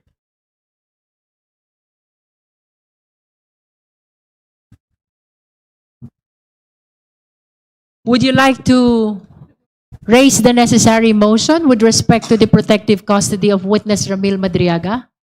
Yes, Madam Chair. In line with Section 8 of the Rules of the House on Impeachment, I move that adequate protection be provided to Mr. Ramil Madriaga, consisting of three things. Number one, that the security where he is presently detained be beefed up, particularly by the National Bureau of Investigation. Number two, that his attendance, when required by the committee, be secured as well, so that his safety will be, so that his life will not be put in danger. And number three, that while he is testifying before this committee, that again, proper safeguards be put in place to ensure his that his life will not be endangered. I so move, Madam Chair. So for Second. clarification, the Honorable Jokno, you are requesting, in line with protective custody, is to augment the current security with the NBI security. Yes, Madam Chair. You are also requested for sufficient security during his transport to the hearing of the Justice Committee. And And you also requested for a secured and safe place for his confinement while he is testifying. Yes. while he Madam is Chair. testifying before the Justice Committee. So we've heard the details of the protective custody which are being requested by the Honorable Jokno by way of his motion. There is a motion to formalize the same. There's a motion for protective custody of witness Ramil Madriaga, consisting of augmented security by the NBI, security during transport to hearings of the Justice Committee, and secured place of confinement during the hearing as well of this committee. Do I hear a second? I second the Madam Chair. motion. The same Madam has Chair. been seconded. Madam Chair. Point of May we know the pleasure of the Honorable Rodriguez? Are Madam you- Chair, I would like to know whether, directly, whether the motion would transfer custody of Mr. Madriaga to the House of Representatives premises. May we be clarified on that, the Honorable Jokno? I did not include that in my motion, Madam Chair. I understand that the motion is only to make sure that he is in a secured place of confinement. Yes. Madam Chair, it has already been stated that the Honorable Director of NBI has already assigned personnel to watch 24 hours. Mr. Madriaga in Camp Bagondiwa. In fact, the jail superintendent has already stated that Madriaga has been transferred to a solitary cell so that there'll be no other people there that will endanger his life. And so, Madam Chair, with the presumption, Madam Chair, of regularity of functions and that our witnesses will be fully protected, there's no need for this motion. Secondly, Madam Chair, Ramil Madriaga is a polluted source. He is facing kidnapping with murder charges. In 2021, one member of the anti-kidnapping gang was killed. The PNP member of the anti-kidnapping gang. And then they were arrested in 2022, 2023. That's why he is in jail. And now we're going to give credence to a polluted Chair. affidavit? Point Madam of order. Chair, no, There Madam is a Chair. point of order, Let us clarify, Honorable we're trying to Rodriguez. protect somebody who is a polluted source. In fact, in Madam the cases Chair. of the Honorable Supreme Court, Rodriguez, there's a point of order. thank you, Madam Chair. Let's hear the point of Premature. order. The Honorable De Madam Lima is Chair, I recognized. submit that it's clearly premature for anyone to raise an issue of credibility on the part of the intended witness. He's not yet testifying.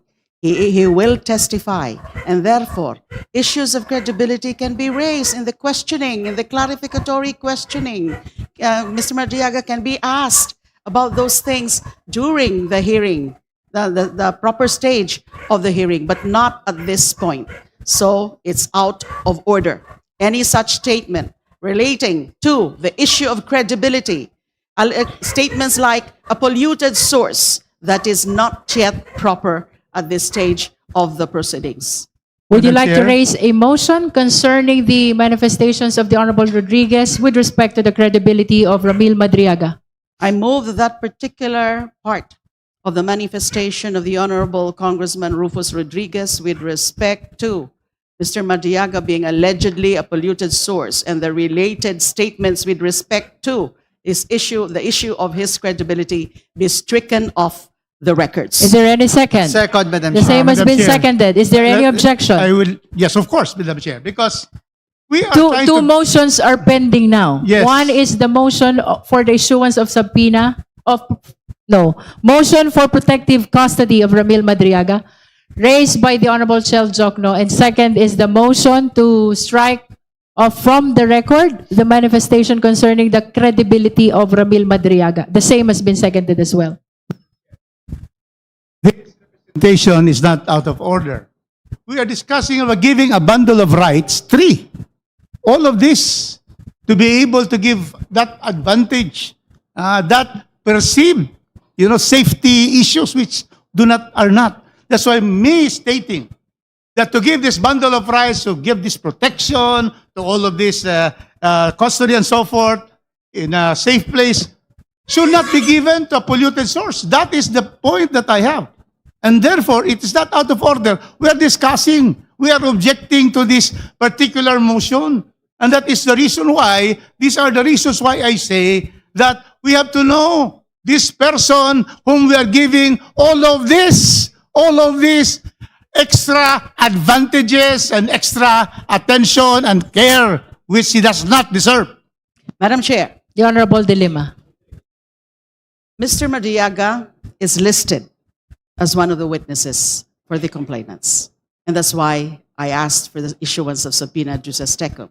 And it's very clear under Section 8 of the Rules of Procedure in Impeachment Proceedings, protection to complainants or witnesses.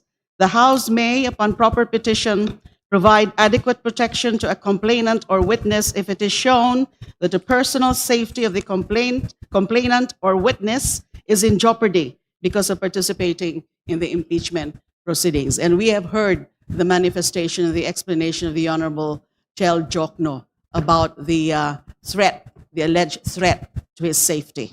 And therefore, it is very much in order that we tackle the issue of grant of protection in the mode that was described and asked or sought for by Congressman Chel Jokno. And the motion has been duly seconded. Thank you. We've heard amply the argument of both the Honorable Rodriguez and the Honorable De Lima. For the guidance of the Justice members, our parliamentary status is there's a pending motion by Congressman Chel Jokno for protective custody of witness Ramil Madriaga. The same has been seconded. The same is objected to by the Honorable Rodriguez.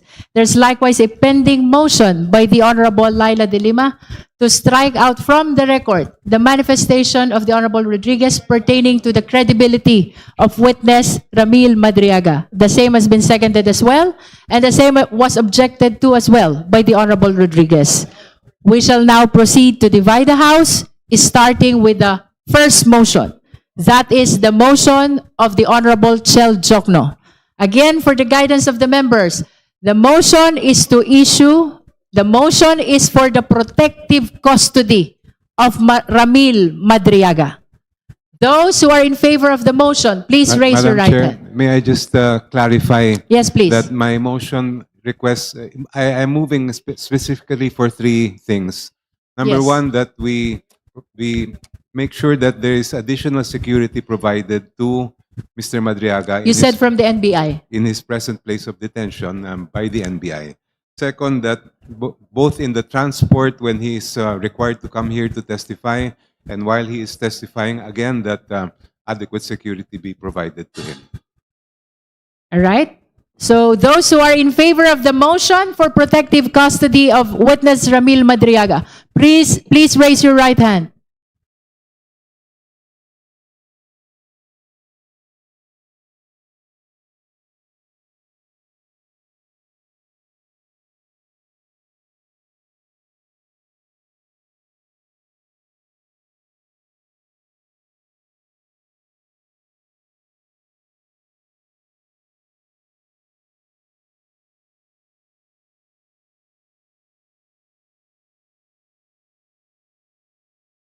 You may put down your hands. Those who are not in favor, please raise your right hand. Honorable Tino.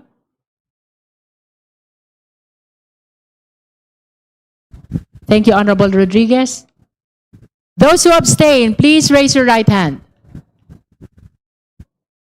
That concludes the voting. We shall announce the result.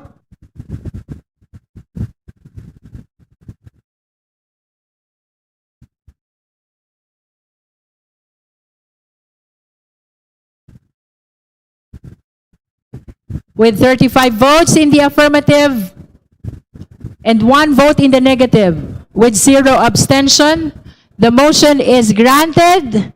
The Secretariat is requested to closely coordinate with the Office of the Sergeant at Arms and/or Legislative Security Bureau for the protection of Ramil Madriaga.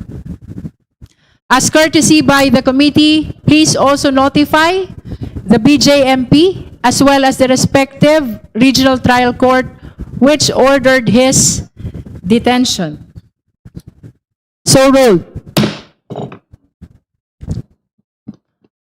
Indeed, all the pending matters were already addressed by the committee. The chair believes that we should... Madam Chair. The chair stands corrected. There's another pending motion from the Honorable De Lima. May we request the Honorable De Lima to restate the motion? Yes, Madam Chair. I move that the portion of the statement or manifestation of the Honorable Rufus Rodriguez attacking the credibility of the intended witness, Ramil Madriaga, the issue of his credibility, those allegations about being a polluted source, Ramil Madriaga being a polluted source, be stricken off from the records. There is a motion to strike out from the record the manifestation of the Honorable Rodriguez with respect to the credibility of witness Ramil Madriaga. Do I hear a second? The same has been seconded. Is there any objection? There is an objection. Let's proceed to divide the House. Those who are in favor of the motion, please raise your right hand.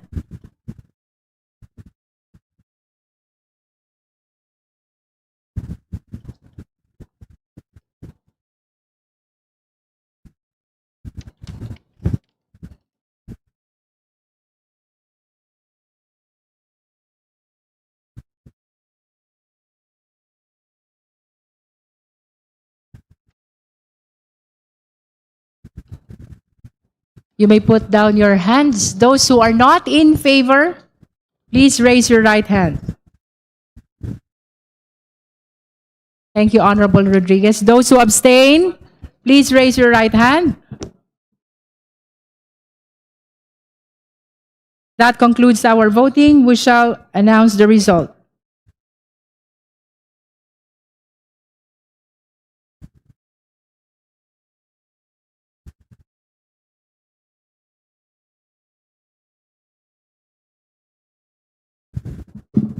With 34 in the affirmative, 1 in the negative, and 0 abstention.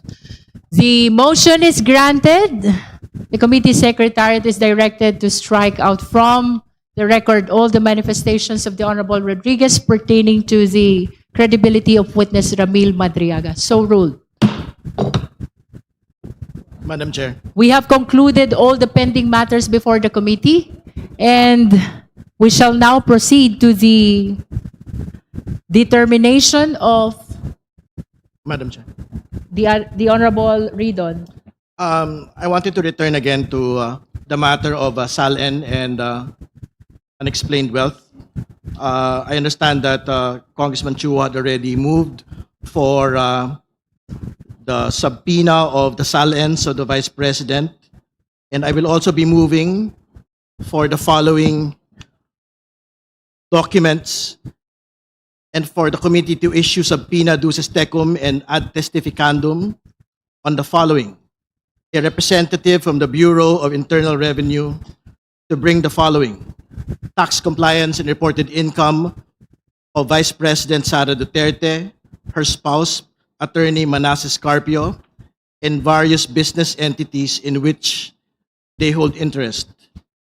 Original or certified true copies of the annual income tax returns and other relevant documents pertinent thereto, such as VAT payments of Vice President Sara Duterte, her spouse Manasseh Carpio, for the years 2007 to 2025, and the following entities for the periods specified: Metro City Chow Foods Corp., formerly City Hall King Chow Foods Corp., for the years 2007 onwards; Gen Corp Industries Inc., formerly Times Square B Foods Corp., and Great Jolly Times Food, for the years 2021 onwards; Carpio Lawyers, formerly Carpio Duterte, for the years 2007 onwards; 888 Bistro, for the years 2021 onwards; Kale 88 Foods Corp.,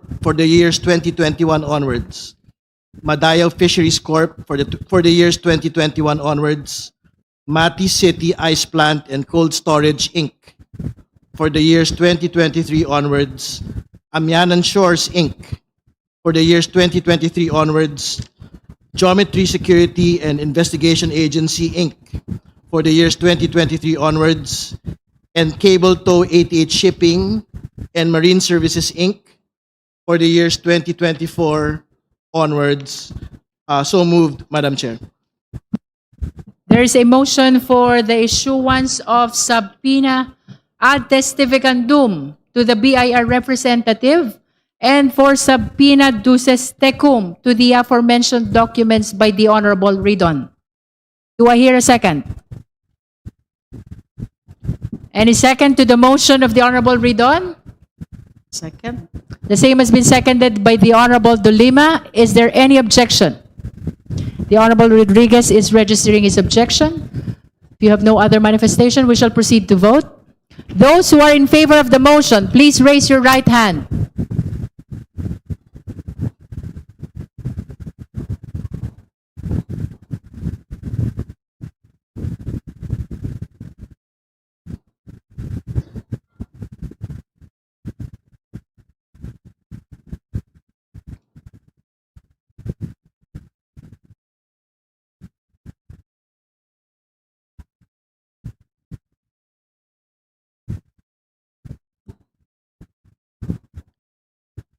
You may put down your hands.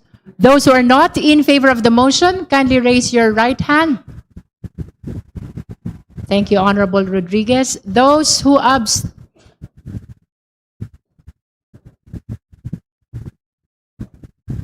Thank you. Thank you, Honorable Keith. Those who abstain, please raise your right hand. That concludes our voting. We shall announce the result of voting on this motion.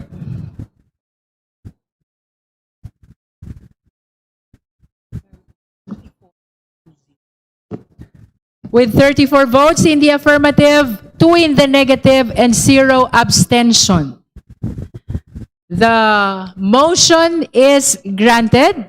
The chair directs the committee secretariat to issue the necessary subpoena ad testificandum to the BIR representative and subpoena duces tecum with respect to the ITR of VP Sara Duterte, her spouse Manasseh Carpio, for the year 2007 to 2025, including the entities for the same period as mentioned by the Honorable Ridon.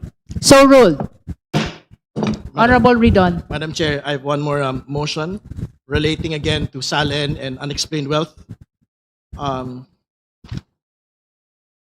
move that a subpoena duces tecum and ad testificandum be issued to the following: a representative from the Securities and Exchange Commission, and to bring certified true copies of the general information sheet and audited financial statements of the following entities: Metro City Chow Foods Corp., formerly City Hall King Chow Foods Corp., for the years 2007 onwards; GenCorp Industries Inc., formerly Times Square B Foods Corp. And Great Jolly Times Food, for the years 2021 onwards; Carpio Lawyers, formerly Carpio Duterte, for the years 2007 onwards; 888 Bistro, for the years 2021 onwards; Kale 88 Foods Corp., for the years 2021 onwards; Madayo Fisheries Corp., for the years 2021 onwards; Mati City Ice Plant and Cold Storage Inc.,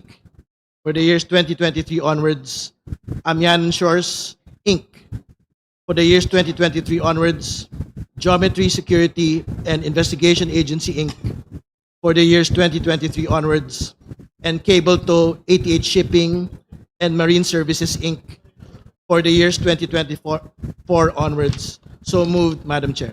There is a motion for issuance of subpoena ad testificandum to the representative of Securities and Exchange Commission, as well as of subpoena duces tecum with respect to the general information sheet and annual financial statements of the business establishments mentioned already by the Honorable Ridon.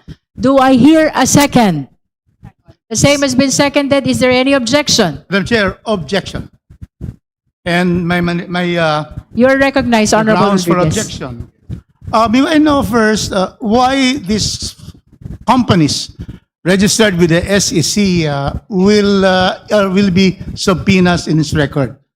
Is there a nexus between this to the allegations in the complaint, third and fourth complaint? May we know the relevance of these corporations to the present impeachment case against the Vice President? The proponent first, Honorable Ridon, followed by the Honorable Keith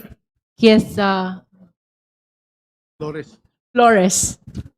Mahalaga po yung pagpapaliwanag mula sa una, sa mga kinita po ng mag-asawang Duterte Carpio from their own personal income, which will be reflected from the annual income tax returns. Pangalawa, mula din po doon sa mga corporate documents kung saan po sila kasali, sapagkat doon po natin makikita kung yung pong mga other lawful income para maipakita na ang lahat po ng kanyang kinita over the course of 17 years from 2007 ay mga lehitimo pong kita mula sa sahod at mula po sa kinita mula sa propesyon at mula po sa mga negosyo. So, meron pong clear relevancy. Ito pong mga SEC documents po na ito dahil dito natin makikita kung kumita ba o hindi ito pong mga kumpanya na ito, sapagkat kung kumita po ito, maipapaliwanag ng atin pong pangalawang Pangulo at ng kanya pong mister na talaga pong kumita ng tama over the course of 17 years from other lawful income katulad ng propesyon at iba pang mga negosyo ang kanila pong pagsasama. So dito po maipapakita ng atin pong pangalawang Pangulo na hindi po unexplained wealth. Ito po kanyang pagkakaroon ng 88 million na net worth in 2024 kumpara po sa kanya po kinita na cumulatively sahod from 2007 to 2024 na more or less mga 30 million to 40 million pesos lamang po, Madam Chair. The Honorable Flores. Thank you, Madam Chair. Madam Chair, I'm joining the objection of Congressman Rufus Rodriguez only on the following grounds, Madam Chair, that the request being made by Congressman Ridon covers periods when the respondent was not yet the vice president, Madam Chair. I'm going back to the decision of the Supreme Court when it said that we can only file impeachment complaints against an impeachable officer for things done during the incumbency or while she is holding the impeachable office. So by requesting documents or data or figures that would include the time when she was just vice mayor, I think, in 2007, or holding other positions that are not yet or may be considered impeachable, that's where my objection is, Madam Chair. Honorable Ridon, would you like to comment to that? Tama naman po yun. Pero what we would want to be able to see is a complete financial picture of the Vice President from the time that she commenced the public office in 2007 as a Vice Mayor up until today. That would be a proper objection, with due respect, if we had ended our request previous to 2022. But to be clear, I think a big chunk of all of these businesses' requests will most definitely cover up until today, Madam Chair. And more particularly, there are specific firms here which basically cover the term of the Vice President already. Geometry Security, Amianan Shores, Cable Tow are some examples. But to be clear, all of these are firms that had been listed in the 2024 SALN, which is why I think the nexus between the documents of the SALN and the corporate records is established as we speak, Madam Chair. Would you Madam like to Chair. make additional manifestation? May I secure from Congressman Ridon a statement of ultimate facts in the third and fourth complaint, which mentions these corporations? Are there any? None. There is none. None.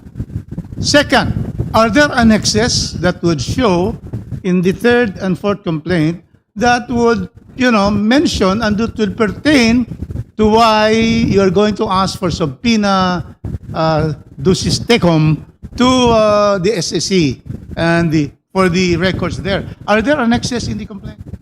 There is none. Madam Chair, clearly this will be the biggest fishing fleet expedition that we are doing. Because it was, we only deal with ultimate facts.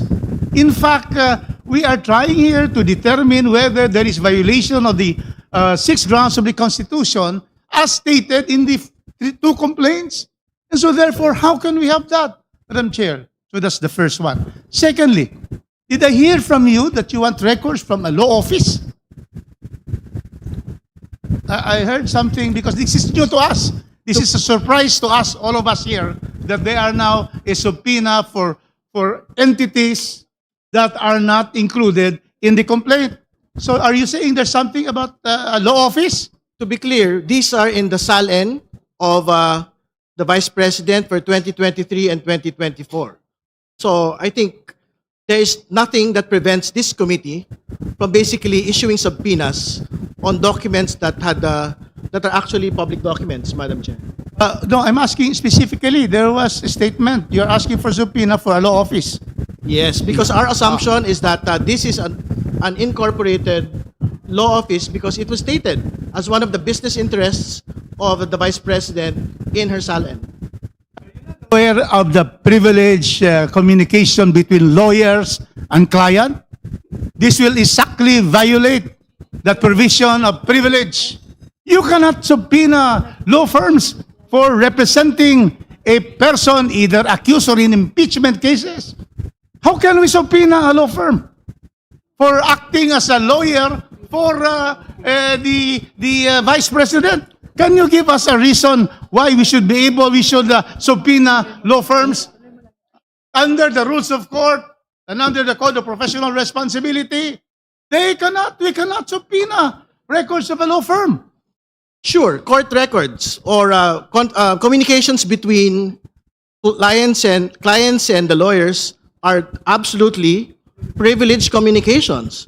But if this particular law firm is an incorporated entity within the Securities and Exchange Commission and had been submitting annual audited financial statements year after year and general information sheets, I don't think we are precluded as a committee, as an impeachment proceeding, from requesting these particular documents. We are not talking about conversations between the clients of Duterte Carpio or Carpio lawyers. We are talking about their financial output year on year. And to be clear, this is precisely the justification of supporters of the Vice President as to why her income, her net worth, had ballooned to 88 million as against a computed cumulative salary of 30 to 40 million pesos. So I don't think there is reason to, in fact, object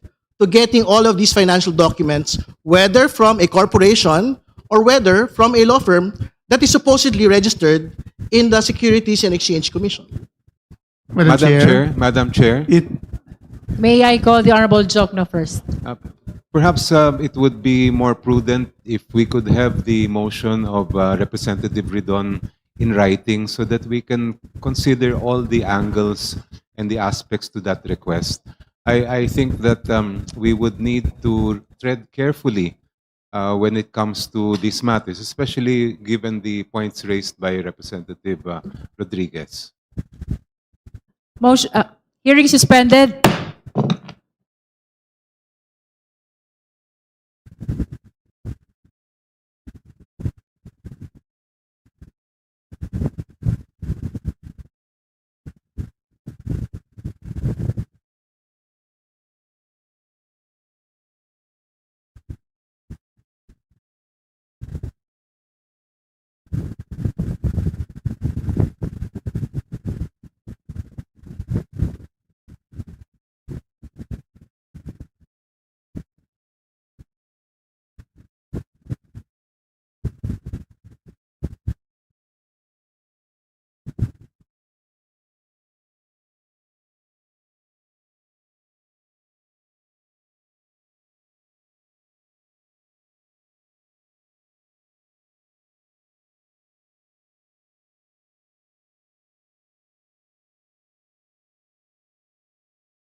Hearing is resumed. The committee heard already the arguments of both the proponent and those who are opposing the motion.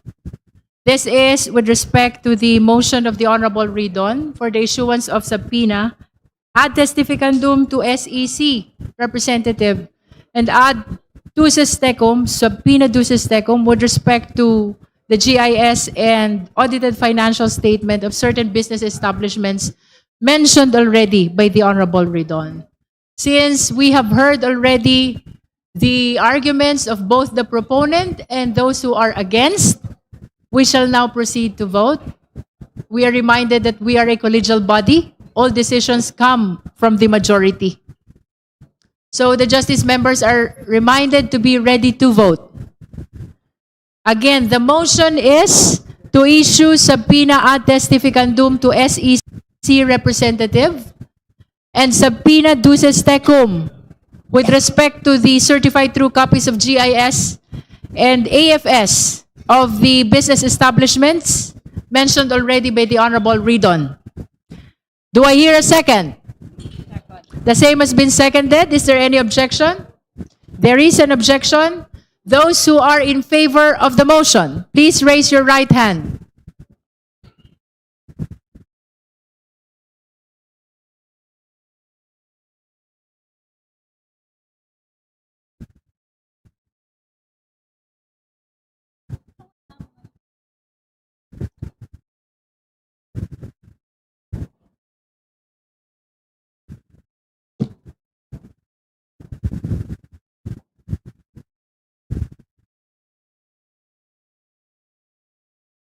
You may put down your hands. Those who are not in favor of the motion, please raise your right hand.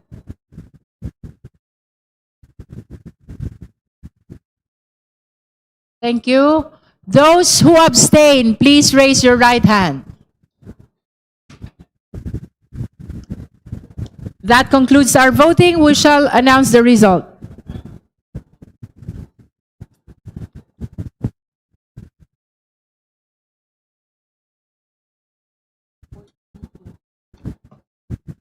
With 14 votes in the affirmative, 2 in the negative, and 3 abstention, the motion is hereby declared granted. The committee secretariat is directed to issue the necessary subpoena ad testificandum to the representative of SEC and subpoena duces tecum for the production of GIS and AFS of the business establishments mentioned in the motion of the Honorable Ridon. So ruled.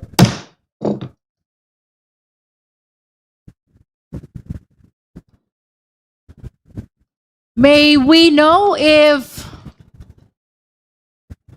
there is a representative of the respondent, Vice President Sara Zimmerman Duterte, to inform the committee about the necessity of issuing the compulsory processes with respect to the witnesses she wishes to present and the documents she wishes to present as well to the committee.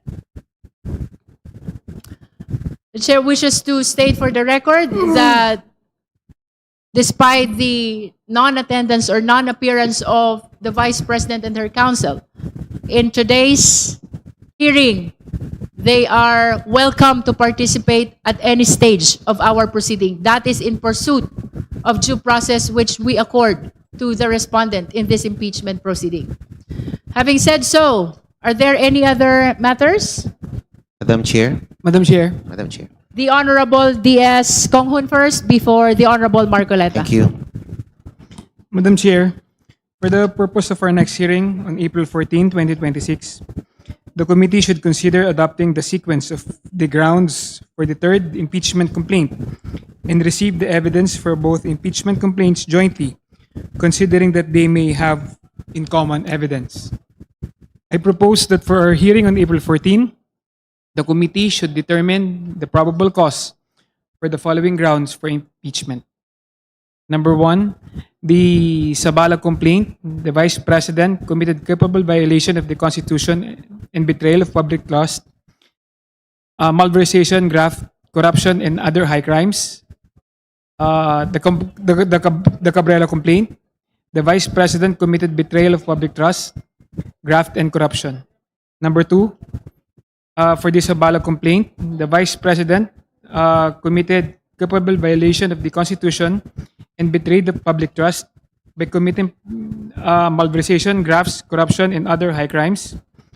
The Cabrera complaint, VP Duterte committed graft and corruption, bribery, procurement irregularities, and command responsibility. Number 3, that VP Duterte committed capable violations of the Constitution and betrayed the public trust by corrupting and bribing officials of the Department of Education. And for the Cabrera complaint, that the Vice President committed bribery, procurement irregularities related to corruption in the Department of Education. Madam Chair.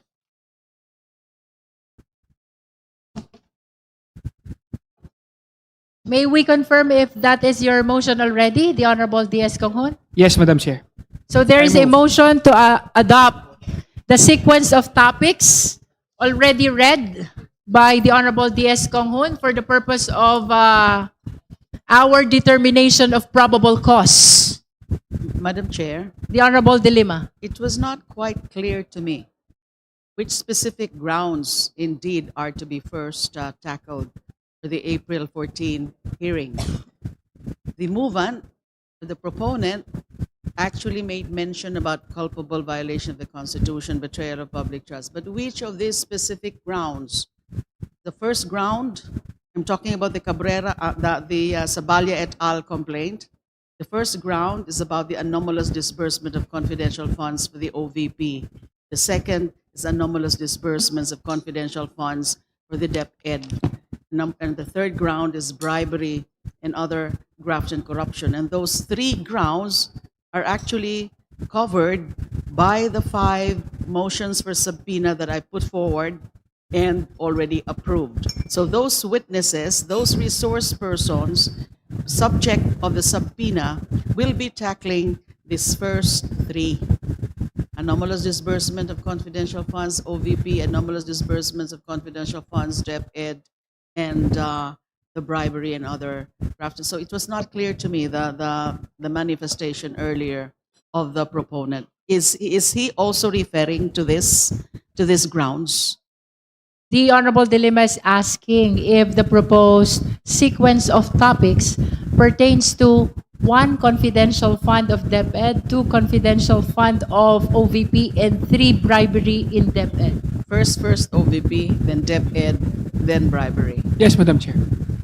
The Honorable D.S. Conghon confirmed to that, Honorable De Lima. Thank you for the confirmation, because that is also the intended sequence insofar as the complainants are concerned in the Sabalia et al. Complaint. Thank you, Madam Chair. So can Madam we rule Chair? on the motion? The Honorable Rodriguez. Yes, Madam Chair, I'd like to be clarified. In the third complaint, there are 6 grounds where we have found, the committee has found form, substance, and grounds sufficient. Also, the 5 grounds in the fourth complaint. How do we hear this? 6 grounds, third complaint, and 5 grounds of the fourth complaint.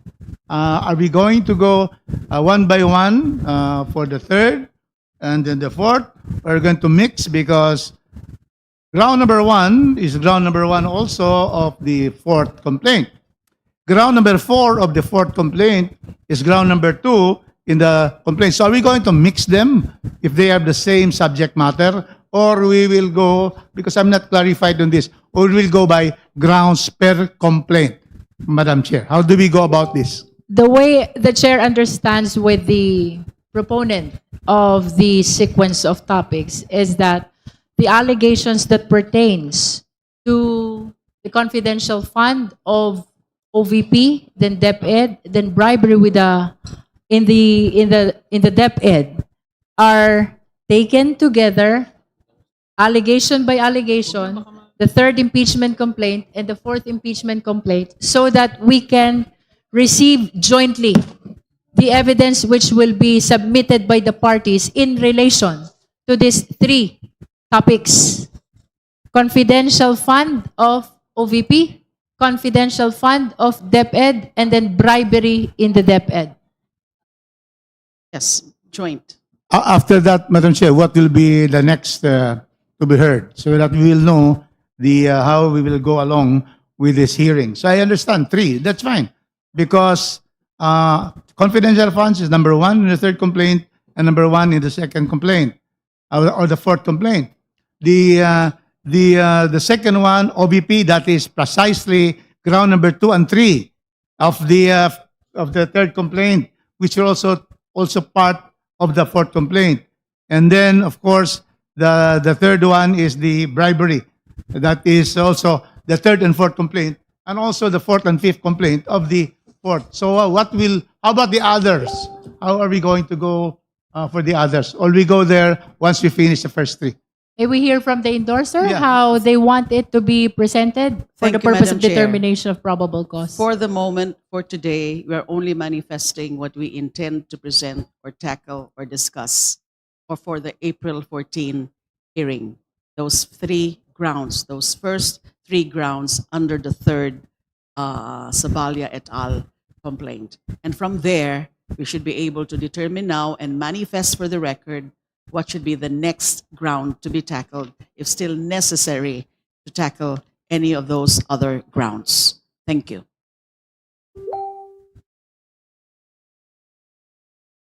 There is a pending motion to adopt the sequence of topics proposed by the Honorable D.S. Konghun. Do I hear a second? The same has been seconded. Is there any objection? Hearing none, the motion is granted. The sequence of topics as proposed by the Honorable D.S. Konghun is hereby adopted. Madam, The Honorable Marcoleta. thank you, Madam Chair. Madam Chair, if you may I make a manifestation as regards to my observation on how the rules You may proceed. on how the rules were applied between the Marcos and the Duterte complaints.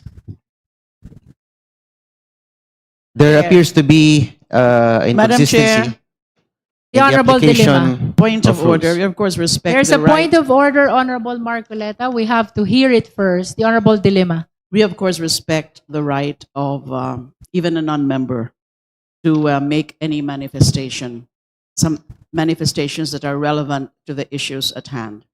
Now, those matters have been tackled already, exhaustively discussed in the course of the proceedings for the determination in substance, sufficiency in substance, as well as the determination of sufficient grounds. That issue has been resurrected a few times already.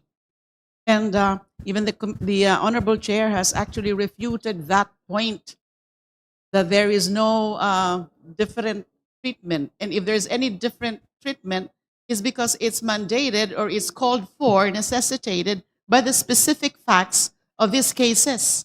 So there's no point further to further touch on this matter. Madam So I Chair. move that we do not allow Madam the Chair. Honorable Marcoleta to With press all due further. respect to the Honorable Marcoleta, the point of order is sustained.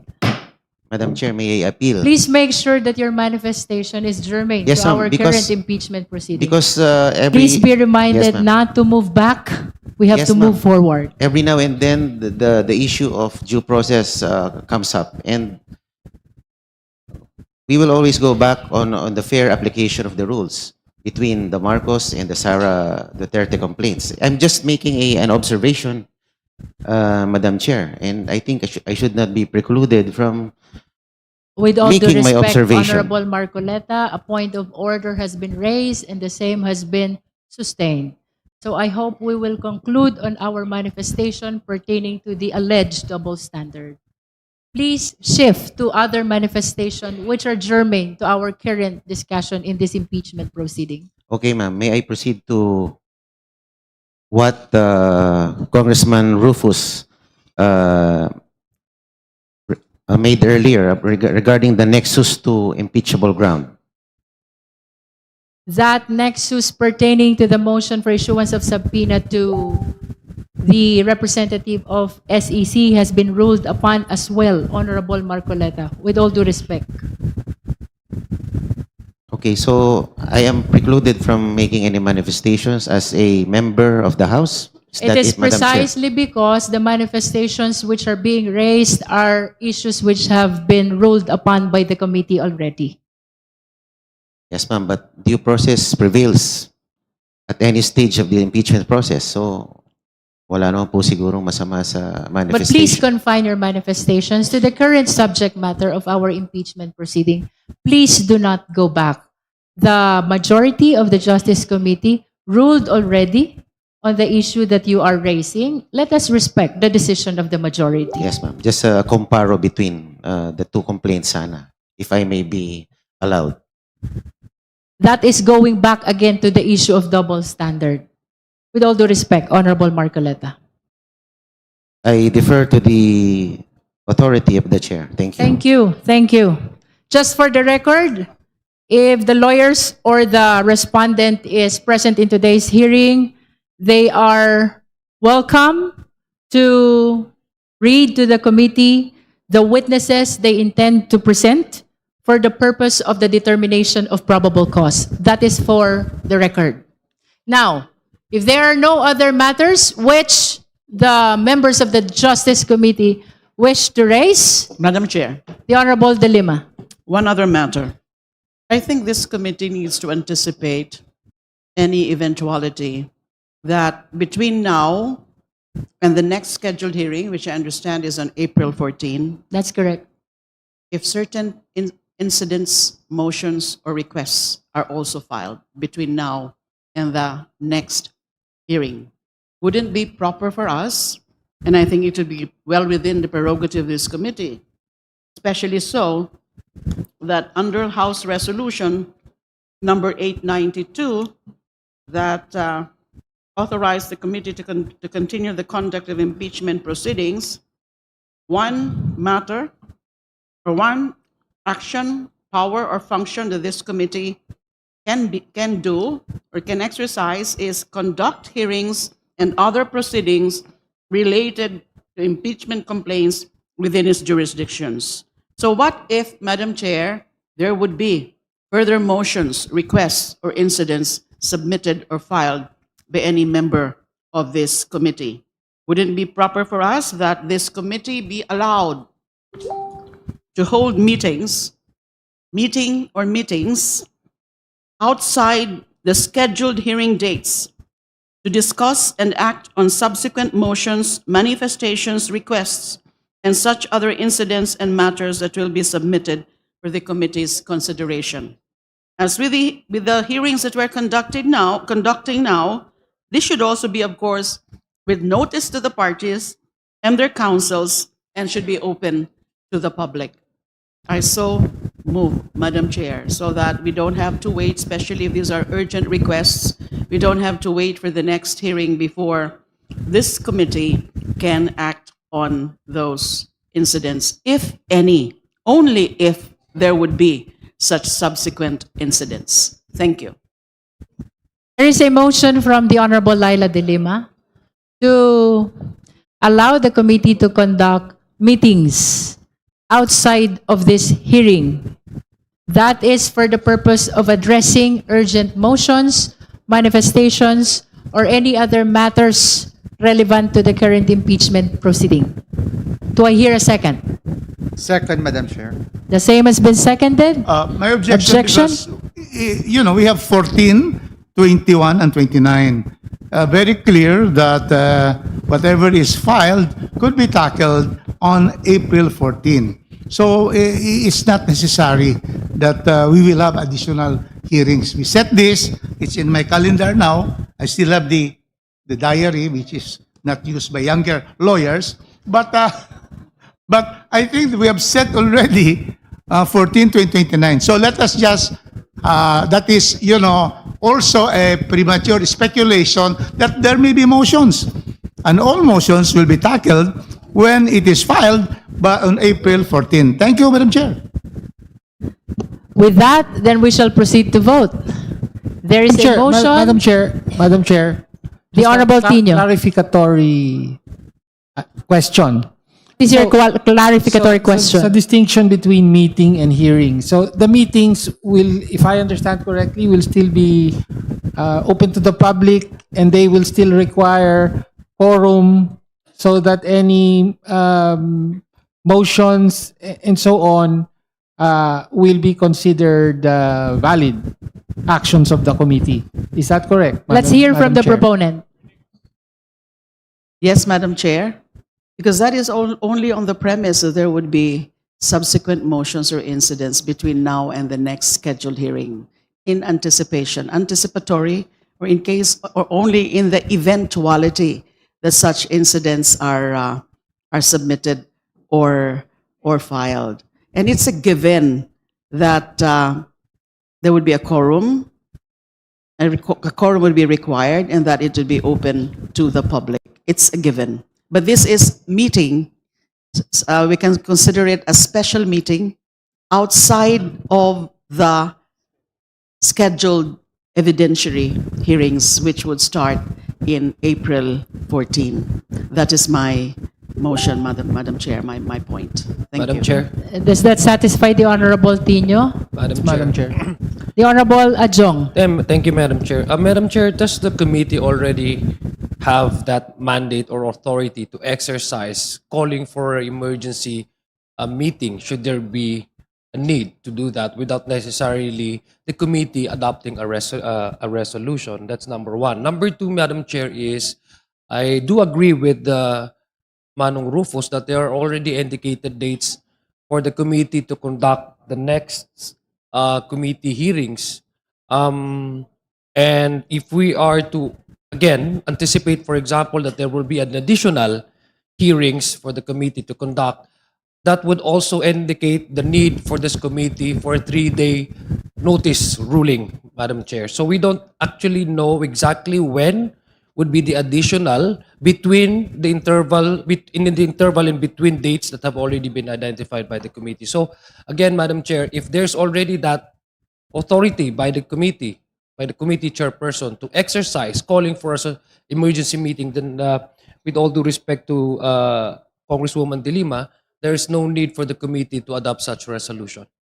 I think this is only for the purpose of addressing urgent motions, pleadings, or manifestations that the motion of the Honorable De Lima is being raised. But nevertheless, that meeting to address the urgency will still be subject to the requirement of notice, hearing, as well as quorum, and the 3-day notice rule. No? So I think it will not harm our proceeding and even the pre-scheduled hearings on the 14th, the 22nd, and the 29th. No? So can we proceed to resolve the motion? Again, my position, Madam Chair, with all due respect to Congresswoman De Lima, even if we don't adopt that resolution, the committee can already exercise that. It's already it's an inherent power of the committee to call for a special meeting. Madam Chair, my point is, let's just be very clear about it. Because yes, under the House Resolution number 892, I mentioned earlier, may I just quote again? Resolved further, that during the recess of the House of Representatives from 21 March 2026 to 3 May 2026, the House Committee on Justice is hereby authorized to continue the conduct of impeachment proceedings and exercise powers necessary and incidental thereto in the same manner and with the same force and effect as if the House of Representatives were in session, including the following. 1, conducting hearings and other proceedings related to impeachment complaints within its jurisdiction. 2, setting, scheduling, and adjusting the calendar of hearings and other related proceedings. And there are 2 other matters like receiving, acting upon, and resolving pleadings, acting upon petitions, requests, motions. But my concern here only is that since we have predetermined dates of hearing already, which are for the evidentiary hearings, there might be, just anticipatory, so a standby authority, standby discretion, especially the chair, to hold or to call for a meeting outside of the regular scheduled hearings already in the calendar. Because one other aspect, as I cited earlier in the House Resolution number 892, setting, scheduling, and adjusting the calendar of hearings and other related proceedings during the period of recess. So this is just a standby authority and to be very clear about holding other proceedings, meetings outside of the regular dates of hearing already predetermined. That is my point, for clarity, for orderly and efficient conduct of the proceedings. Thank you. The argument actually of the Honorable Rodriguez and the Honorable Adjong is that that power of holding a meeting is already inherent in the committee. But I don't see nothing wrong about ruling on this motion so as for us to re-emphasize the authority of this committee to hold hearings to address matters with extreme urgency. So with that, would the Honorable Rodriguez and the Honorable Adjong reconsider their position with regards to the motion of the Honorable Dilima? Yes, Madam Chair. Madam Chair, We are okay with the motion. yeah, You are withdrawing your objection. How about the Honorable Adjong? yeah, I'm not objecting actually. I'm just trying to avoid redundancy here. So You if have it's no already objection. inherent power, so there's no need for a resolution. But there's no objection, and I do understand the position of Congresswoman De Lima. Thank With you. that, let me just reiterate, there's a motion from the Honorable Dilima to authorize the committee to hold meetings outside of these hearings. That is to address urgency. Do I hear a second? The same has been seconded. Is there any objection? Hearing none, the motion is granted. If there are no other matters, I think it's past 2 o'clock in the afternoon. Madam We've done Chair. a lot of things for today's hearing. The Honorable Percy Sendanya. It has been a very productive day for us and for the Filipino people. I move to adjourn, Madam Chair. There's a motion to adjourn or motion to suspend? Let me withdraw my motion and reiterate motion to suspend, Madam Chair. There is a motion to suspend our hearing today. Do I hear a second? The same has been seconded. Is there any objection? Hearing none, our hearing today is hereby suspended.